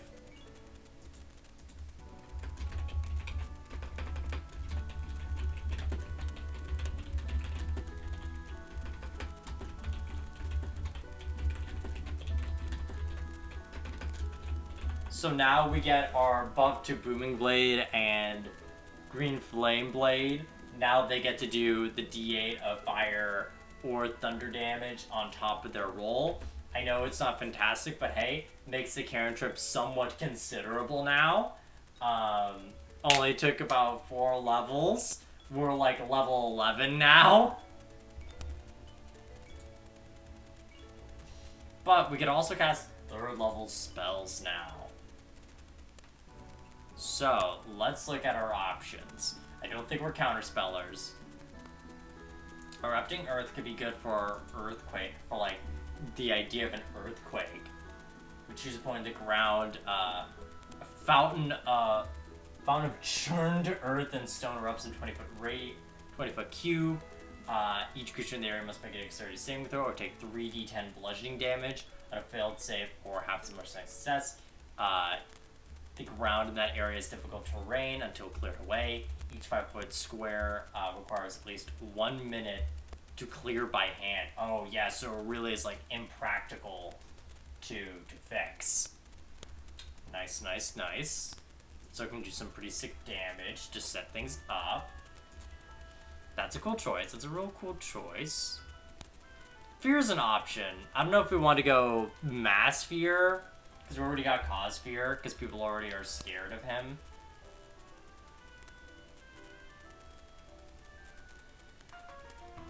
We could always lightning bolt, because Absol could just learn Thunderbolt as a treat. Could also learn some Sleet Storm.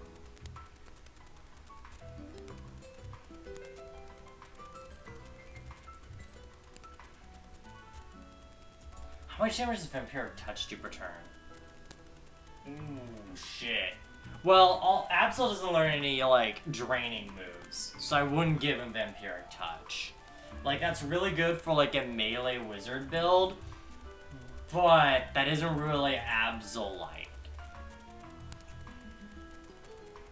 Let's see.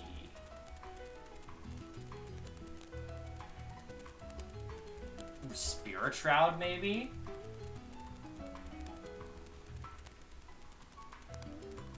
So you make an attack, deal extra 1d8 damage when you hit a creature within 10 feet of you.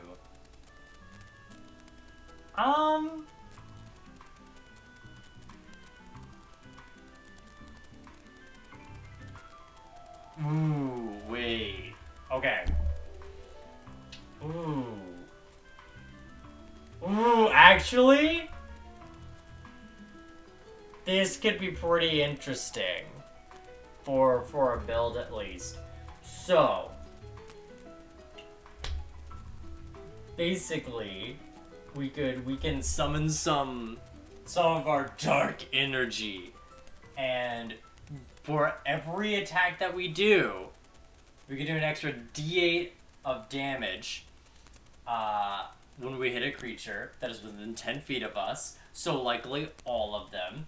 We can make it either radiant, necrotic, or cold. We'll probably alternate between necrotic or cold. I feel like Absol will be a bit more cold than necrotic, but that's just my vibe. You know, I feel like it really depends on how you're playing Absol. Any creature takes damage, can't regain hit points either. Ooh. In addition, any creature that you choose of your choice that you can see within 10 feet of you has speed reduced by 10 till the start of your next turn. Oof, that's nasty. That sounds real fun. That sounds real fun for this build. You know what, fuck it.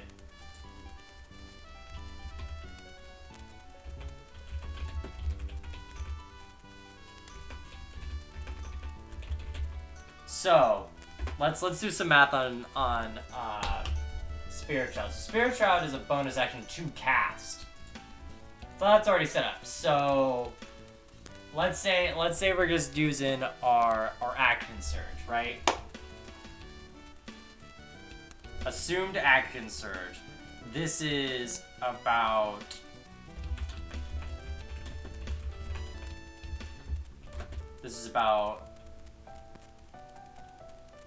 now we can't use Shadow Blade on top of this because they're both concentration. So this would then be about 4d6 plus same number as it was last time we did calculations. 24. Okay. No wait, it's bigger now. Shit. Because it's 5. It's plus 7 now. So now it is 28. Right? Yeah, it's 28 now. Jesus. Plus 8 for each attack. So then it is 32.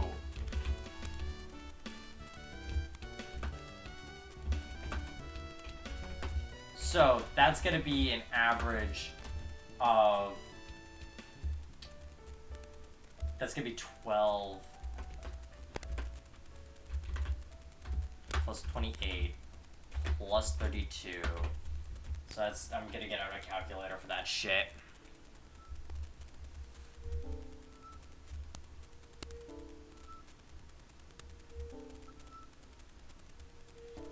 Alright, that's an average of 72 damage without any crits.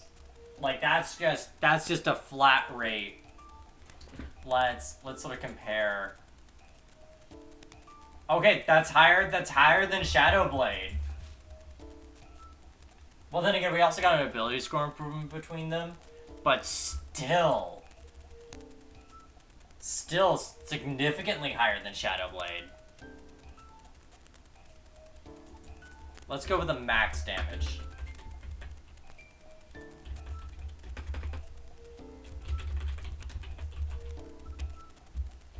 So, with that, we could possibly do that. We could okay, so that's gonna be then 8d6 plus, what is it, 40?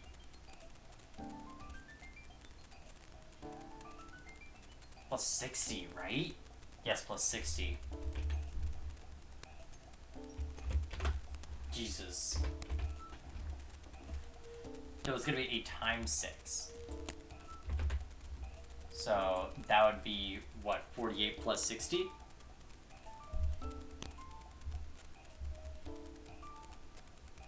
That's about 108 damage. Which I don't think... Yeah, it's got less max damage than Shadow Blade, but it's got a higher consistency. Oh wait, it's a D8. Sorry, I miscalculated. It would not be as high. So it would be 4d8. So the average would actually be 5. So that's going to be 20. So instead it's going to be 12 plus 48.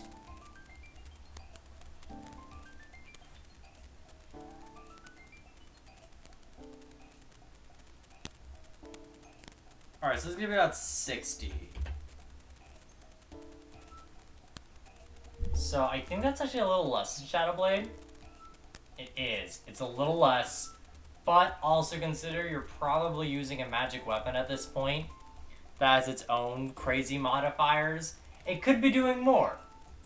But Shadow Blade definitely looks like it's doing better. But this could give you a bit more of a type diversity. If you wanted to be cold, if you needed to be radiant. It really depends what you need. So I guess that's like the big difference there. It also just applies to every attack for the round. And also we can further cripple anyone who's attacking, anyone who wants to get away. Because since now we're also doing slashing damage instead of psychic damage, we are reducing someone's movement speed by 20 feet. So essentially we trap someone in with us, because most creatures tend to have about 30-foot movement, unless they're like exceptionally fast. So we would only give them 10 feet away to move, and if they move, we get an opportunity of attack. See, and let's go for a funny little lightning bolt, because we can learn that.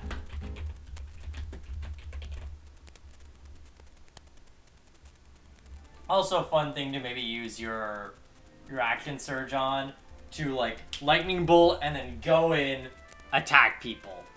And fun fact, this would be around the point I think we could. Let's see, we are about level 11. Let's check. Let's actually just check on when a. I'm genuinely curious when a Eldritch Knight would be able to do that combo.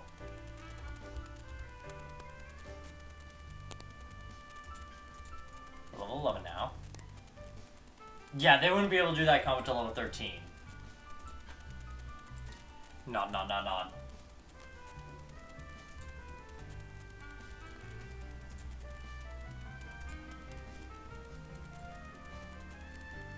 Paste that, get to level 6, baby. More spells! Let's go for this one. Why don't we get Sleet Storm? Get like more of that blizzardy action where essentially we can get a 20-foot a cone that is 20 foot, a cylinder, sorry, that's 20 foot tall and 40 foot wide, that essentially obscures the area and douses any flames. The ground turns ice, makes everything to a Pokemon ice puzzle, and is difficult terrain. When a creature enters the spell for the first time, they have to make a dexterity saving throw or become prone. So, also if they're casting any spells in there, they can lose concentration. So this is basically us allowing the storm to come to them. The train. Phantom trains come. Alright, let's see. Another spell we'd want to get, maybe... Because haste is an option, but haste is like super risky. Because essentially what haste does is it does do really cool things. It boosts our AC and dex saves by 2, which would make us very agile. It would also allow us to make an additional attack. We could theoretically do about 5 attacks a turn. And also double our movement. However, it's concentration. And when the spell ends, you basically have your turn skipped as you're just exhausted. And because we don't have a really big con, that could be kind of risky. If we take any real damage. So I don't think Absol would take that risk. He's calculated.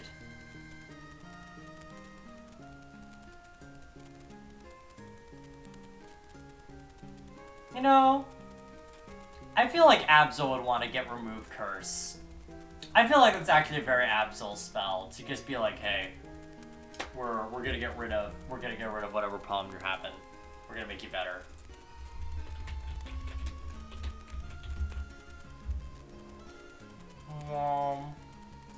Leading us to level 7. See, this is the beautiful thing about wizards. Even though it's spells. Wait. We do get something at level 6. I'm a liar. We get something at level 6. We get a subclass bonus. I don't think it's going to be really beneficial to us, but it's something. So we get Expert Divination. At 6th level, we can cast divination spells. It comes easier to us. Now we can expands only a fraction of your spellcasting ability. When you cast a divination spell 2nd level or higher using a spell slot, you regain 1 expended spell slot. The spell slot you regain must be a lower level of the spell you can cast, but it can't be higher than level 5. So, essentially, you can recover spell slots by using divination spells. I don't think we have any, except maybe... Did you actually pick up any divination spells? Because it's 2nd level or higher. I don't think we have a 2nd level or higher divination spell. No. Nope. Nope, cool. We can't use it yet. But hey, also keep in mind, if you're playing this at home, you could pick up any spell you fucking want. Additional to these spells if you want to spend money. Because that's something I think is really cool about Wizard. It actually encourages you to spend your money.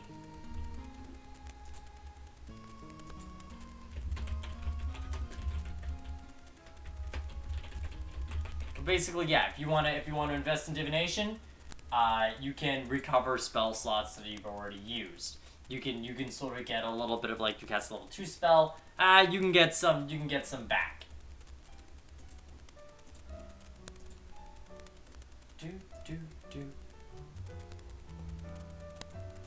Alright, back to the wizard list. Get to those level 4 spells, baby!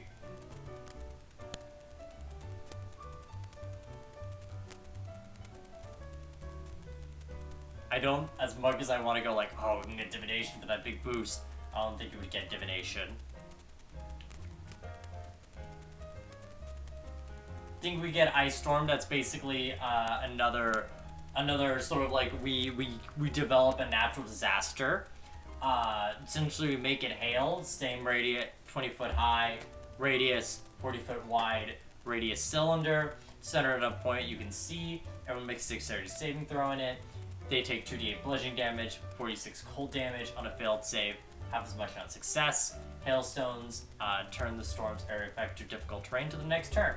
Again, good way to shut down other movement, and a fun way to just cause a little bit of a shenaniganery.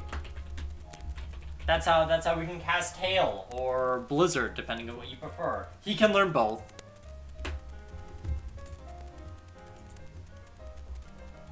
Let's see.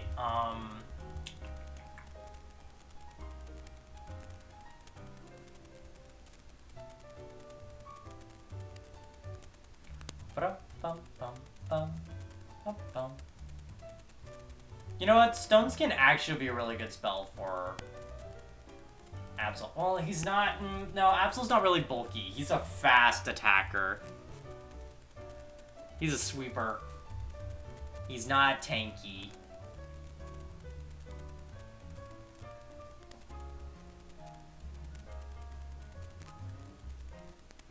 You know what? Let's give him Locate Creature as a treat. So basically, for next hour, he can be like, where is blank? And if they're within 100 feet radius, you'll know exactly where they are and what direction they're moving. It is kind of a shame how surprisingly small the radius is, because that's about half a mile. No, I think... God, miles are weird. I don't know how long a mile is. Yeah, that's like a fifth of a mile, which is a bit of a shame. But it's a way to maybe counter invisibility and the like, because you can just be like, where are they?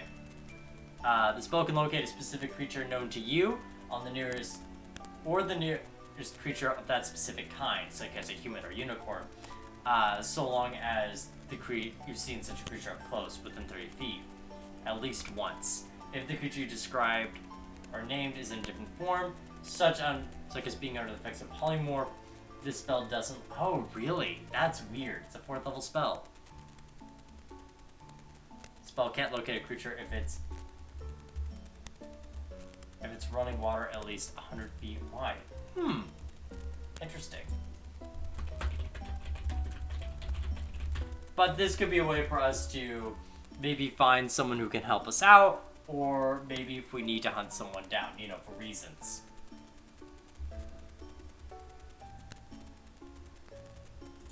Now we go to level 8, we're gonna get another ability score improvement. I think we're actually, instead of boofing intelligence, we're gonna buff wisdom. Because Absol needs to be wiser. You know, I feel like he needs more than just a +1. I know it may not be the optimal move, but I want Absol to have a bit of wisdom in him. I want him to be like at least somewhat have a bit better vibe of that. And it's kind of a shame this wisdom doesn't end up as like wild, because like, hey, I want him, because like it's a good stat, especially for character, but it's like, man, he just doesn't, his build isn't reliant on it, sadly. Anyway, so let's see what other spells we can get. I believe at 8th level. Not 8th level, 4th level. Jesus, he's a 4th level character. Well, 8th level wizard. Let's see. Elemental Bane could be cool, but I don't really feel like that's Absol vibed. Fire Shield could be good, because that's a good spell, but he's not really like... He's not like a Wobbuffet, where like, if you attack him, he counters. It would be funny if we gave Absol a dog, but unfortunately I don't think Absol has a dog. Absol would not attack your mind. Could be possible that we may have to go for some lower level spells, because he may not... I don't feel like a lot of these other spells are really Absol-like. let's see. Blink is funny, but I don't think that's Absol-like. Do we not pick Erupting Earth? Let's get Erupting Earth. Earth! Alright, we got Erupting Earth. And we can also pick up...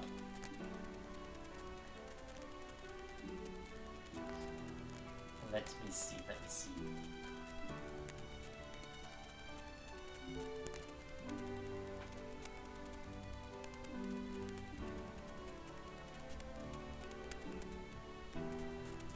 You know, this I feel like is a good... I know Absol can't normally teleport, but I feel like Absol would want to get the fuck away from situations. As much as I love Thunderstep, essentially Thunderstep is basically, excuse me. Essentially, it's Misty Step, but you get to do damage. But that doesn't feel Absol-like. Oh, that's a shame. Let me see. What should we be even looking at their level spells? Should we be looking at even lower spells, actually? To fit his vibe. I think we may have to.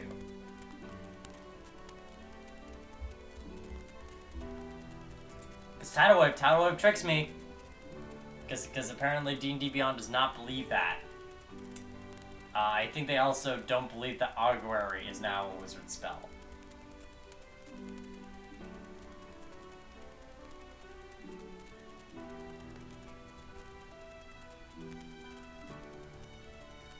Let's see, what can we do with enhanced ability? Some more hit points. Okay, not really Absol. Absol's not really a supporter.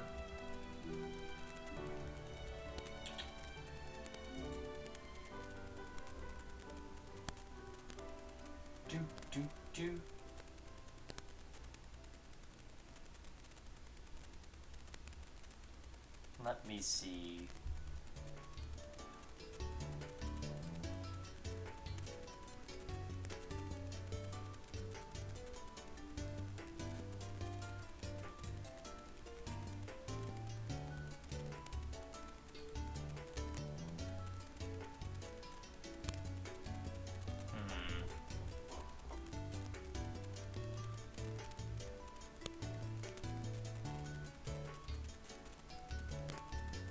Cloud of Daggers is a cool spell, but I don't, like, it kind of feels Absol-like. Essentially, you get, like, a 5-foot spot that you can just determine, like, when a creature starts their turn there, they take, like, 4d4 damage, and they have to take it. Like, it's not a save, they just take it when they start their turn in there. But it's concentration, so you can't really, like, have it set up with other spells that you cast to make it work. And even if we do reduce people's movement, we can't do it that much to make them just in there.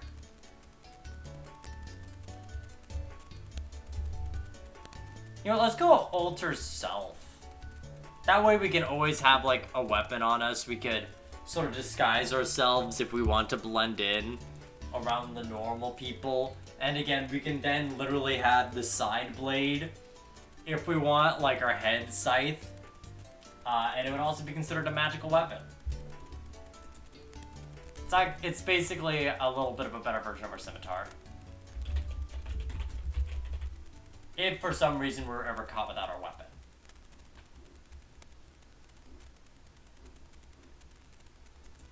I believe... I want to check when we'd get another cantrip, because I feel like we have not. We have not. Cool. So we go to level 9, we get access to level 5 spells.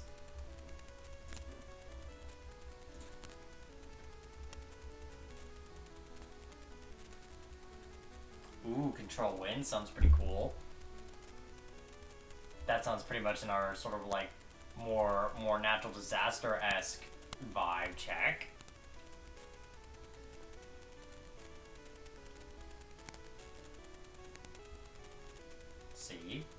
I don't think he's gonna summon a demon.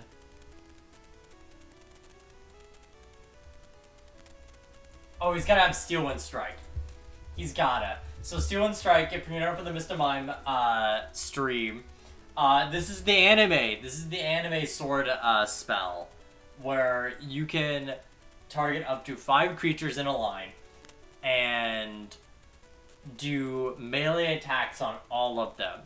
On a hit, the creature takes 6d10 force damage. You can teleport to an unoccupied space within one of the 5 feet away from one of the targets if you hit or miss. So you can just go through and do the big slashy dashy. Now, I don't know if this spell crits. Let's see if this spell crits, because that could be possibly insane. D&D. Steel Wind Strike crit. Can you hit a crit on Steel Wind Strike? Steel Wind Strike also has an ability on a crit. Something that AoEs that target saves can't do. Spell Sniper won't extend the distance.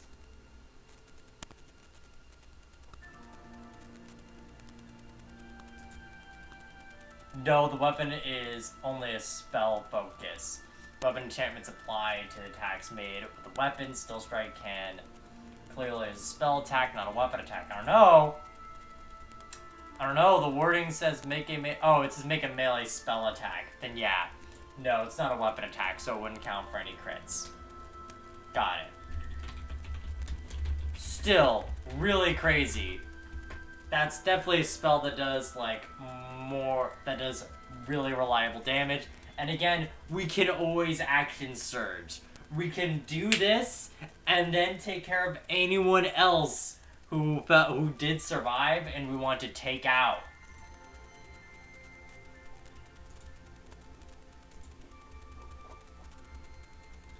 Let's see, anything else?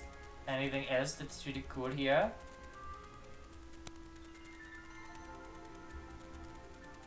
Let's check out Control Wind.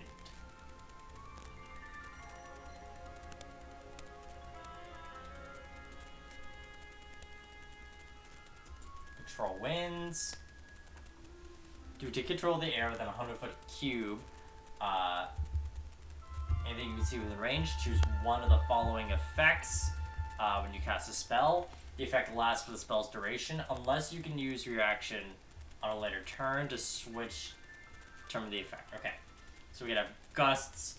Wind picks up within a cube, within the 100-foot cube, continuously blowing in a horizontal direction that you choose. You can choose which direction, if it's calm, moderate, or strong. The wind is moderate or strong. Ranged weapons that pass through are made against target are disadvantaged. Makes sense. Every moving creature in it has difficult terrain, essentially.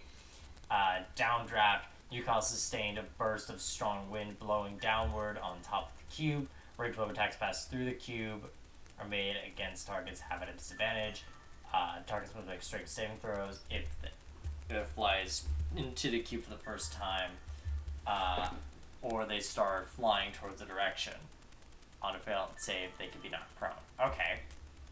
Updraft puts them up in the air, probably.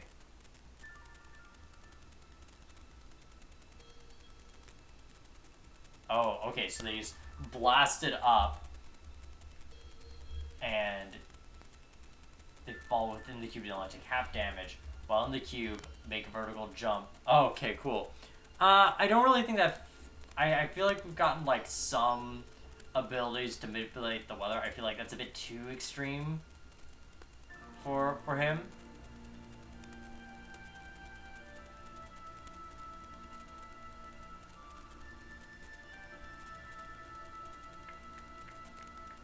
Let's check out Dawn, because I know Dawn's really cool.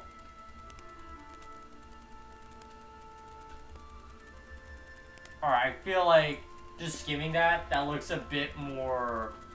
Because Absol has got some spellcaster vibes, but I really like the idea of him being more of a martial spellcaster. So we're just gonna go Nucking Futz and give him Cone of Cold.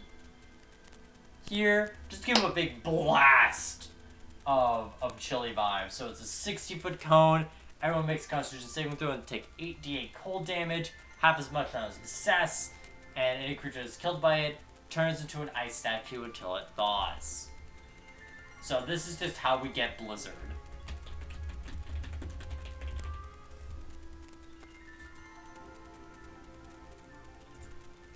Here we get, oh, wow. We get an extra cantrip. So because we've been getting a lot of windy stuff, I guess we'll get Gust. That lets us blow people around if they fail a strength saving throw.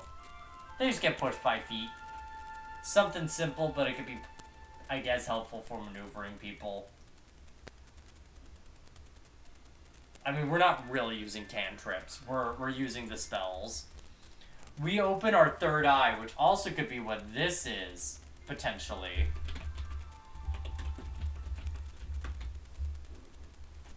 So, with the third eye, we can use our action to increase our powers of perception. When you do so, we can choose one of these 3 following effects, and they last until you're either incapacitated or we take a rest.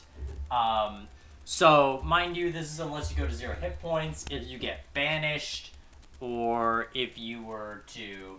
Really, any spell that says you're incapacitated, could allow that.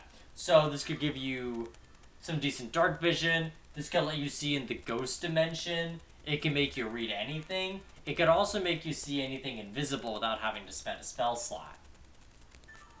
Like, you won't have normal see invisibility sight, but you'll just have passive see invisibility without needing to even use a spell slot, which is very nice. It's a good, solid utility.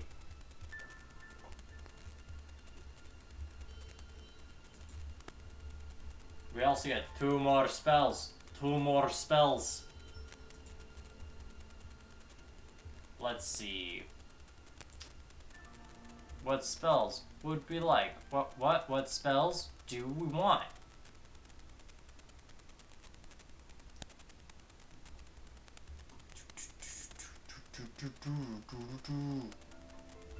Let's get Locate Object, just as a treat, because we've gotten Locate Person. It'll help out the build a bit.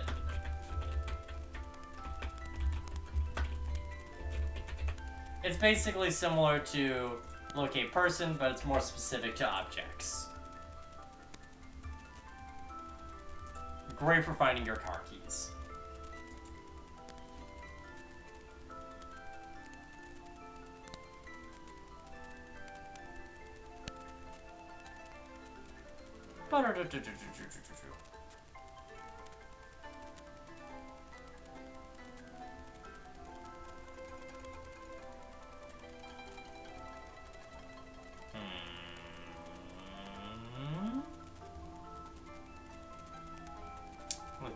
Let's see.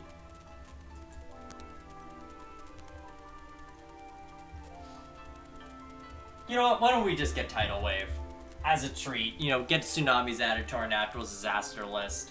We can conjure a big wave.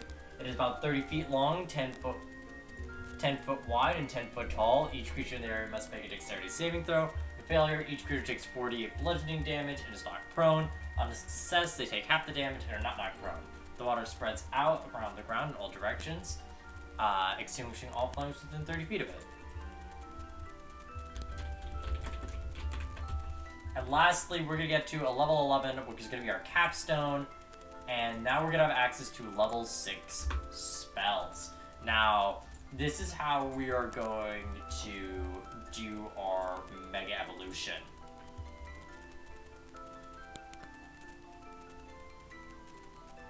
Yeah, we're going to be doing it with Tensor's Transformation. Tensor's Transformation is basically the spell of, hey, wizard, I see you're cool casting your spells. Do you want to go Nucking Futz? Do you guys want to suddenly become a martial character and beat the shit out of people now? Well, now you can. for the next 10 minutes. So, basically with this spell, we Mega Evolve and gain 50 extra hit points. We have advantage in all attack rolls we make with weapons. All our weapons do an extra 2d8 force damage. We have proficiency in the strength and con, we already do.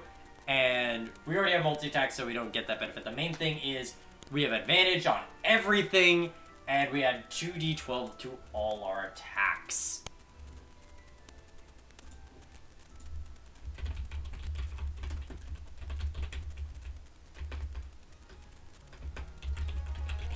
Not gonna lie, this is why we committed to Wizard for so long, so we can get this fun spell.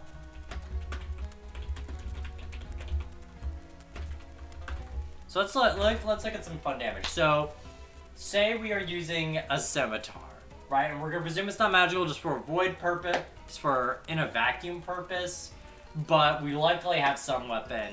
But we'll say we'll action surge, so we're doing 4d6 damage plus 5.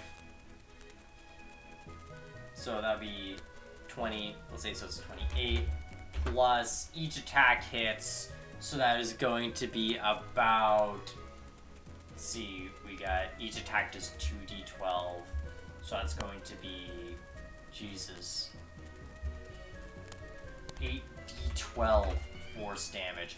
So, the average for that is going to be about, say, 24 plus 28 plus, Jesus, what's the average of D12?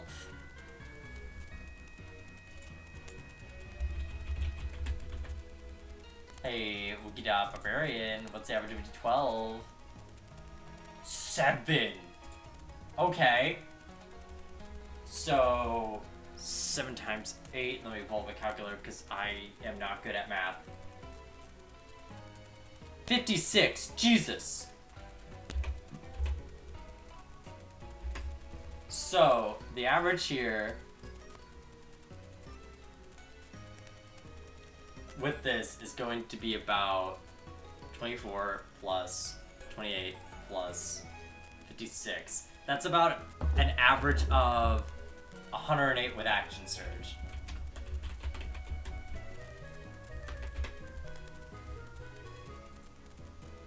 Let's look at max damage. Presume all crits. Everything is doubled, which would then be, yeah, the max possible damage one could get with Tasha's transformation, with Tensor's transformation, with Absol here. Because we're going max damage, that's gonna be, in this case, 8 times 6 plus 28. That's 76, so it's gonna be 12 plus 6. That's gonna be the max possible damage we could get is 172 damage in one round, which is not fucking bad. Not bad for someone who did not commit all the way to fighter. That's pretty good. And a lot of that is force damage too, which can't be reduced. And again, this is also considering that we're in a vacuum here, without any magical weapons. Because we're playing as essentially a level 20 character at this point. We've got magical weapons and shit to buff us up. So it's gonna be more. And let's see if there's any other spell, because at this point, any other spell is like a fun little treat, a little delight. Let's see. We could scatter! No. Okie dokie dokes. Let's see. You know, we could banish. We could banish a motherfucker if they're causing problems around the world. So, since I see we got quite a few more people here, I'll give us the little slideshow of Absol. Now, normally I would give like a little story about like the character here, but I feel like Absol is a different approach for a player. I feel like Absol is much more of a character that has the backstory already set, and they're like, yeah, I was what a lot of people thought I was mistaken as a bad omen, and people would, when I would try to warn them that something would happen, they'd blame me for it to happen because I'd only show up when bad things happen.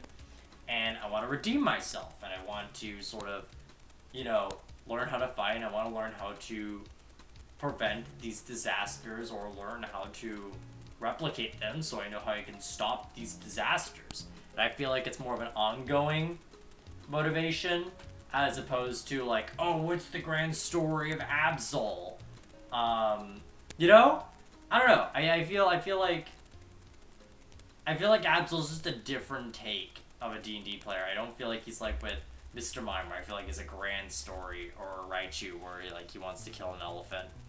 I feel like Absol's more like, this is a player that just wanted to play the game. They had an edgy character in mind, and they really just wanted to see how they interact with the players. So, to remind everyone, because I see we have some new people here, our goals for this build is to be a slashing fiend, do a lot of slashing damage, make it hit really hard, be able to predict natural disasters, use the power of natural disasters, and mega evolve. We start off as a variant human so we can get proficiency in perception and get the slasher feat. This allows us to do, whenever we do slashing damage, be able to add whenever we do slashing damage, we reduce 10 feet from someone's movement. And also, when we get a crit, we can also reduce their movement by 10, which is always very nice. We decided to be the Outlander background because, well, Absol has been rejected from society, he's had a Joker moment, and he lives on top of the mountains. Such he's learned athletics, so he can climb mountains, he's able to survive, he's got the proficiency how to play the horn. Haha, funny joke. He knows Primordial, I guess. Here's his final stats at the end of everything. We could have maxed out his intelligence, but I felt like giving him some more wisdom was a bit more appropriate, just because of the vibe of Absol. So we started him off with Fighter, mostly so we can really go off of the idea of him doing a lot of slashing damage. We gave him Dueling so we can add on to the damage. Again, Absol is built as high attack, decent speed, nothing else. So we give him Dueling, get him additional damage on those scimitars, give him Action Surge, let him attack so fucking much, and we decided to go for Champion. Now, we were debating a bit if we wanted Samurai or Champion, but we settled with Champion because I like the idea of the more passive crits, and it fits more with one of his abilities, Super Luck, because we can't do pressure in D&D. I'm sorry, but it fits with that. It fits with a lot of the moves that Absol likes to use, like Slash, Razor Wind, Psycho Cut, Night Slash, a lot of moves that affect crit rate. I thought that would be a lot better than Samurai, which does have ability that can improve crits, but that's more through advantage, and it's not bad, it just is not consistent. We get extra attack, and this is when we see that we can do some pretty solid damage. We're only going to have 2 attacks here, but still that means with Action Surge, we're going to be able to do 4 attacks, which is pretty solid, especially when we prepare to be a spellcaster by getting intelligence and getting wizard levels. Here, we get some cantrips that we're not really going to use so often, but it gives us some choices if we want to spice things up a little bit. We learn how to fear people, how to have some physicality stuff with Long Strider and Jump, give us some little ways to see magic, and get some little mist. We went to the School of Divination, so then we can have the ability to predict natural disasters with Potent, and be able to control some parts of a natural disaster. Have some control over fate. We then went to level 3, got Double Team with Mirror Image and Shadow Blade, which probably is the best spell for this build. Not gonna lie. We only scaled Shadow Blade for around a level 8 character, at this point. But with Shadow Blade, I believe, let's go to Shadow Blade real quick. With our ability score improvements and the like, Shadow Blade is doing a significantly more damage. Let's see, if we casted it, like, say, at 5th level, what are we looking at?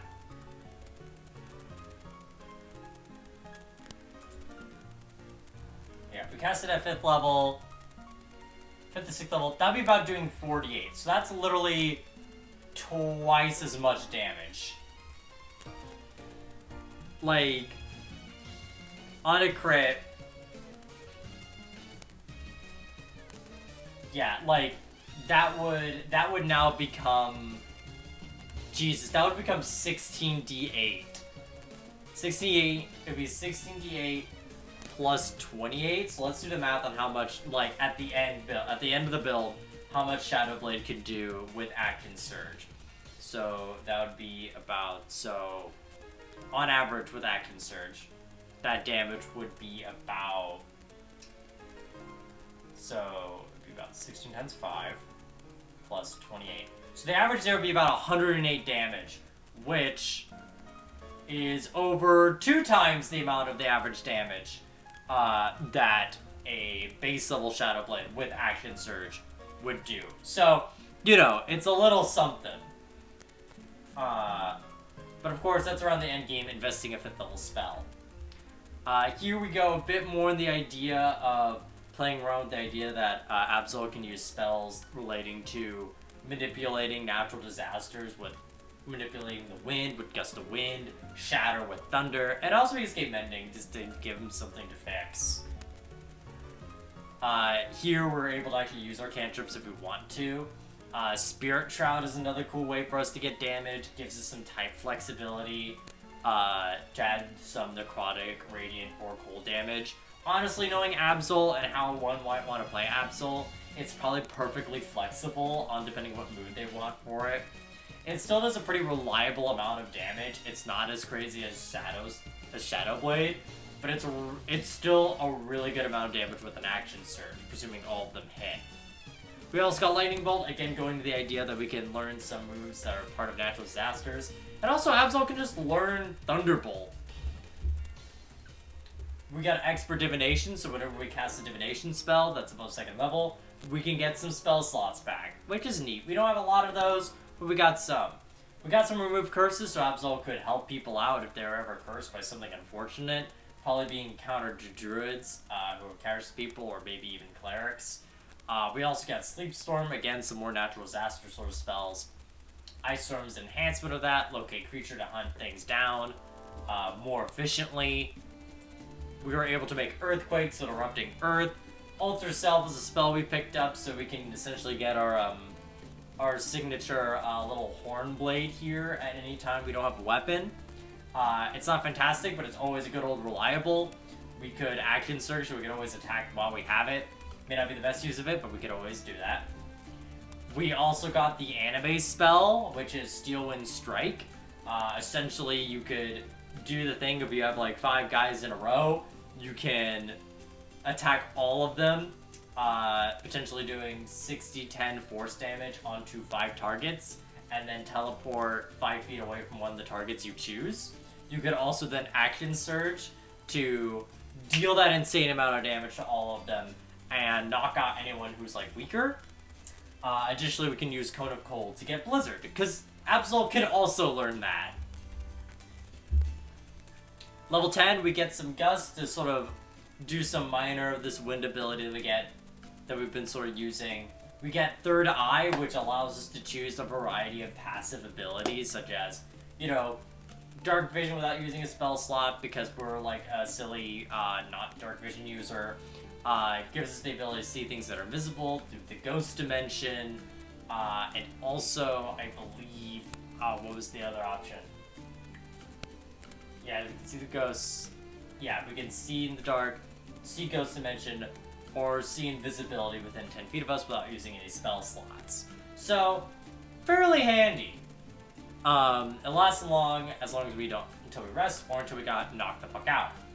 We just got Locate Object to sort of go double down on the Locate Creature thing, and get Tidal Waves so we can have tsunamis during natural disaster or flash floods. And lastly, we got Banishment to get rid of maybe threats that would cause natural disasters, specifically likely more elemental threats. And we got Tensor's Transformation, allowing us to Mega Evolve to Mega Absol. Fun fact, in Ultra Sun and Ultra Moon, they specify that despite the fact that Mega Absol has wings, he can in fact not fly, and I just find that funny. During Tensor's Transformation, we get a lot of benefits we get from being Fighter, but we also get to add 2d12 force damage onto all of our attacks. So with an Action Surge, this is the damage that we're looking at on average, if we Action Surge, which is pretty good. And again, this is in a vacuum without any, if we just had a slashing weapon, and we did not go for anything if we don't have a magic weapon, which we likely would have a magic weapon by level 20. So that's just default damage. The minimum average is 108. I don't know what average it would be when you give your players some wild, like, high-end magic weapon. But it's pretty solid. But yeah, that's the Absol build. I'm pretty happy with it. I don't know. I feel I've definitely I would say I wish I could make this a Blade Singer, but the whole thing about Absol is that he can like foresee events happening, and we needed that goal to be met. But I do have a build in mind that could be Blade Singer that could be really fun. But I do think I want to have a bit of a break between spellcasters, because I've been doing a lot of spellcasters recently. Like I think out of the 9 builds I've done, well now 10 builds. 1, 2, 3, 4, 5.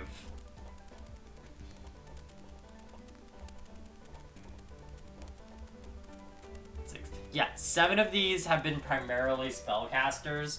Like, I do know Pangoro and Subclass do multi-class into them, but I don't count those because they're primarily martial classes. But yeah, I think for on Sunday you can check out my Twitter, where I will post a poll on what Pokemon we're doing next. I think I'll specifically try to keep the builds in that to be martial builds, just to refresh things, because as much as I do love Wizard, it can be pretty exhausting going through and going, okay, we're doing this Wizard build again, and finding out how to do it without just sort of feeling like I'm doing the same thing.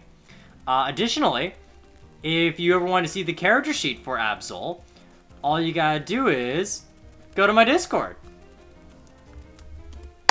You can go to my Discord, and usually on the weekends, I will make the character sheet and drop it there, so you can have the level 20 character sheet that you can use however you want for any kind of campaign you want to do. If you have a one-shot coming up and you don't want to spend time thinking about a character, you can be like, man, I really want to be Jigglypuff.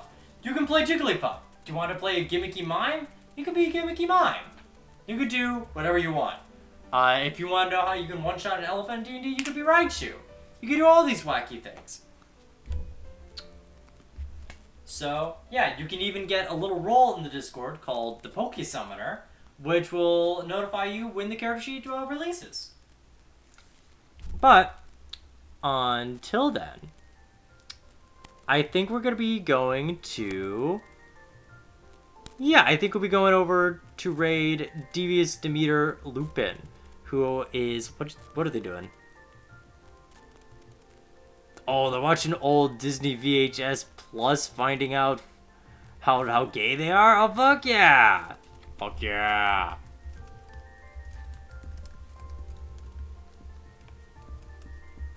It's not a D, is it? Okay. I hope I spelled it right. Damn it! While I do that, yeah, no, again, if you like things that you like to do with the Pokemon, would definitely recommend checking out my Twitter, especially, because I know there I also, I'll also regularly do like a little thing where I will just post a little fun thing of like, hey, what Pokemon do you think is in the Pokeball? And after a few hours, I'll show you a cute little plushie. And I think it's a fun way to have people interact. Anyway, here's Devious Demeter, Lupin. So, thank you for anyone who came by, whether past, present, or future. I hope you have a nice day or evening.